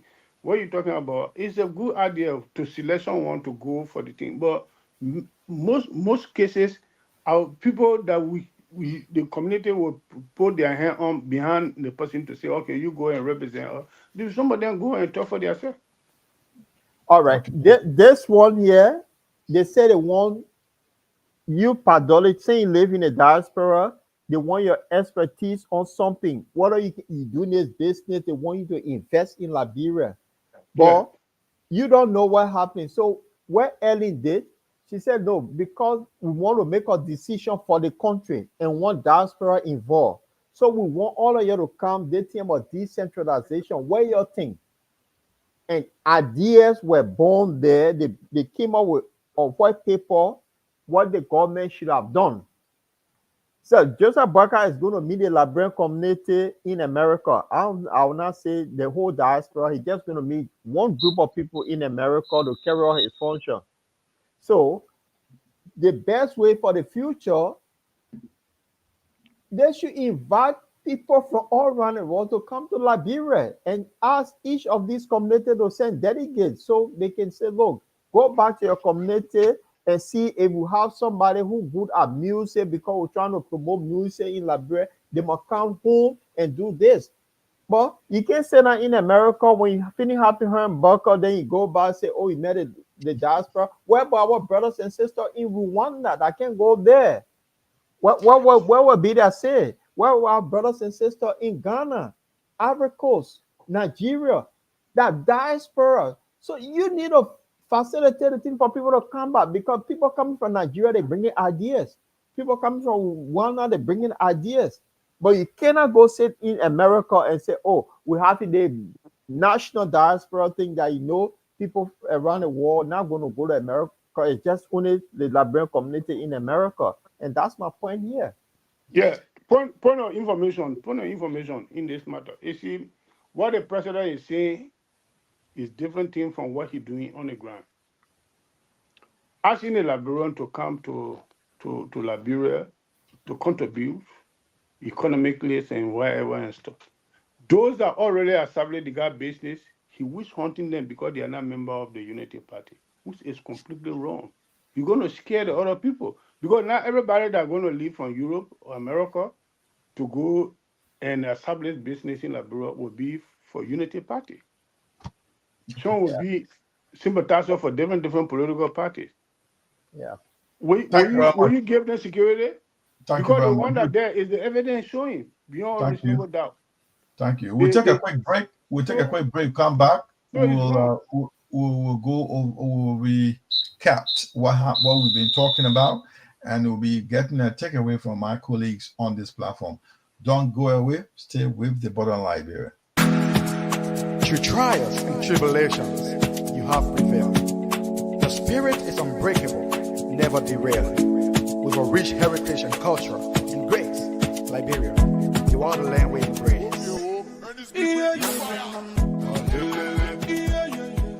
You are welcome to the Bottom Line Liberia. Yes, indeed. You're welcome to the Bottom Liberia. We're looking at some Liberian newspaper tonight with my colleagues Paul de Lorchobe. Earlier on was with me. With us was Mr. Francis Mensah, Mr. Maurice Yankubadoles with us tonight to discuss these issues. We're looking at some key points we discussed tonight was bushy hair, tight clothes ban in the government service agency fence in Liberia. That's the procurement arm of the government of Liberia. This is an autonomous agency ban bushy hair, tight clothes, ban. These are drastic dress code laws enforced. Now we're looking at the Ministry of Finance. Go dismiss the government audit commission report as misinterpretation, considered as a smear tactic done by the opposition party, Coalition Democratic Party, to counter with the 115 million uncounted claims. So he's saying that the $2.8 million that was considered as administrative error is like the CDC is covering theirs 115 million that was unaccounted for. So that's the minister respond to the $2.8 million missing at the Ministry of Finance. And also we spoke about the Liberian Telecommunication Agency Commissioner, former Commissioner, Honorable Abdullah Kamara, has been rearrested on new corruption charges. And he was released on bond yesterday. And also tonight we're looking at the President of Liberia, Honorable Joseph Mbaka, is in USA to attend the United Nations Plenary General Assembly. You'll be speaking there and also meet the Liberian in the US because there is a Liberian National Diaspora Conference, which we just discussed. Gentlemen, I will take you around. Let me get your takeaway, and we can tell our colleagues and all our audience that thank you for being with us. So I'll go to Mr. Dole. Mr. Dole, what do you see tonight, and what is your takeaway before I go to Paul the Lord? It's not in the studio. Okay. Mr. Dole, it's not in. You're coming. Paul, while we wait for Mr. Dole to show up, tell her what was the whole night for you and what we discussed. There's something that we can do better in Liberia, like concerning the corruption charges. That has to do with that was a key discussion tonight, and also the diaspora conference the president is attending, considered to be the Liberian National Conference, diaspora conference in the USA. What is your take on these discussion tonight, Paul? Well, I think the discussion was quite good, interesting as well. Regards to the corruption charges that is going on, I think the government, if this government, Abdullah Kamara, that also they should set precedent on the finance minister because both situations are intertwined. You cannot exclude one and keep the other one. Both are then accused of stealing because the GSC came out with a report that hooked the other one and he was suspended. It's the same GSC that came for the Ministry of Finance. So the government should not pick one side and leave the other side there. So with the issue of the national diaspora convention that is taking place, I think the publicity was poor and they need to do better if they want to have all Liberians in the diaspora involved. They need to have a massive national convention in Liberia where our brothers and sisters that cannot travel to Europe, America from other parts of Africa and the world. We can all assemble into Liberia with delegates to bring to put forward the ideas that the government want and listen to them. How can we tap into the Liberian diaspora? We already contributing to the national budget of that country because me and you sending money every now and then we're adding, we're helping. So security will be the issue here. If security is good, I mean, the government now need to have a national convention. People will start flowing in. And I'll end on this thing to give example. Burkina Faso, the good governance of Ibrahim Traore. You see, a lot of Burkina be are pulling in with businesses. So when they see the leader doing a good thing, people will come in. That's how I want to end it. So the president should do better. Security is the key to this. All right. Right. Sorry, I just Mr. want to Dolly, go get my coffee. Mr. Dolly, I want you to do Yes, a sir. quick summary.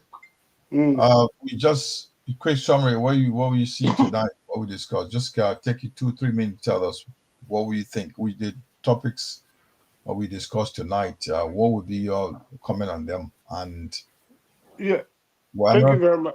Yeah, thank you, Mr. Kamara and Bro Tropley. The conversation tonight was very unique. The only thing I miss is Francis not present to answer some question, and that's the only thing I missed so far. And maybe next time we will ask him that question to give some credits on that. So, but however, the whole conversations were unique. I couldn't understand the contents of the finance minister's statement today until you both of you make it clear to me to understand what was about, and I do understand from that perspective, and that should require some bold step from the president. President need to look into that matters if he's really seeking the welfare of the nation, because 2 point something million dollars is now small money for it to be administrative error like that and go that way. So the third one is the decision taken by the GSS. I don't see who gave the GSS director general that authorities to take such a step against the citizens, impinging the rights of the citizens, which is human rights violations, which is not should not have done that. So these are things that I can see so far in these matters. Thank you guys very much for allowing me every Tuesdays to come over and say one or two words. But the government, to close this, if the government want the people in the diaspora to come home to establish business, you should take one thing into consideration. The government for every citizen is not for a political membership. So to those that are also there already establishing business, it should not be witch hunting there. I was talking show I one of the victims of something like that.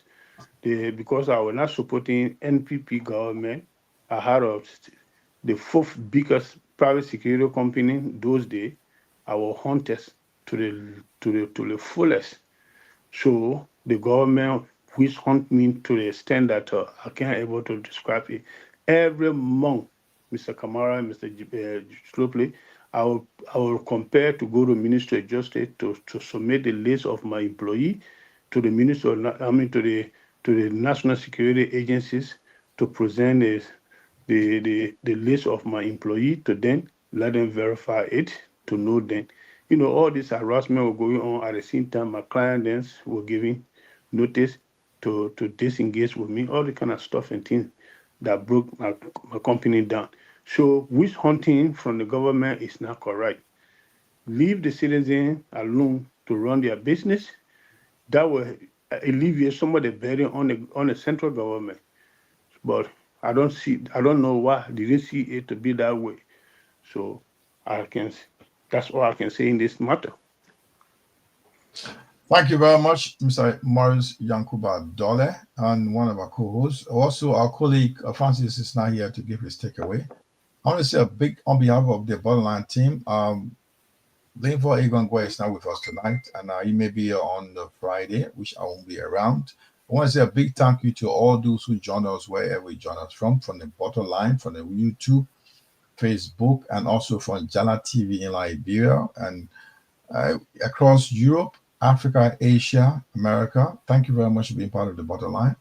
Please don't always go away. Be part of the show. We're going to be on Fridays and Tuesdays on this platform. We want to share Liberia. Liberia is our passion. We want to discuss it.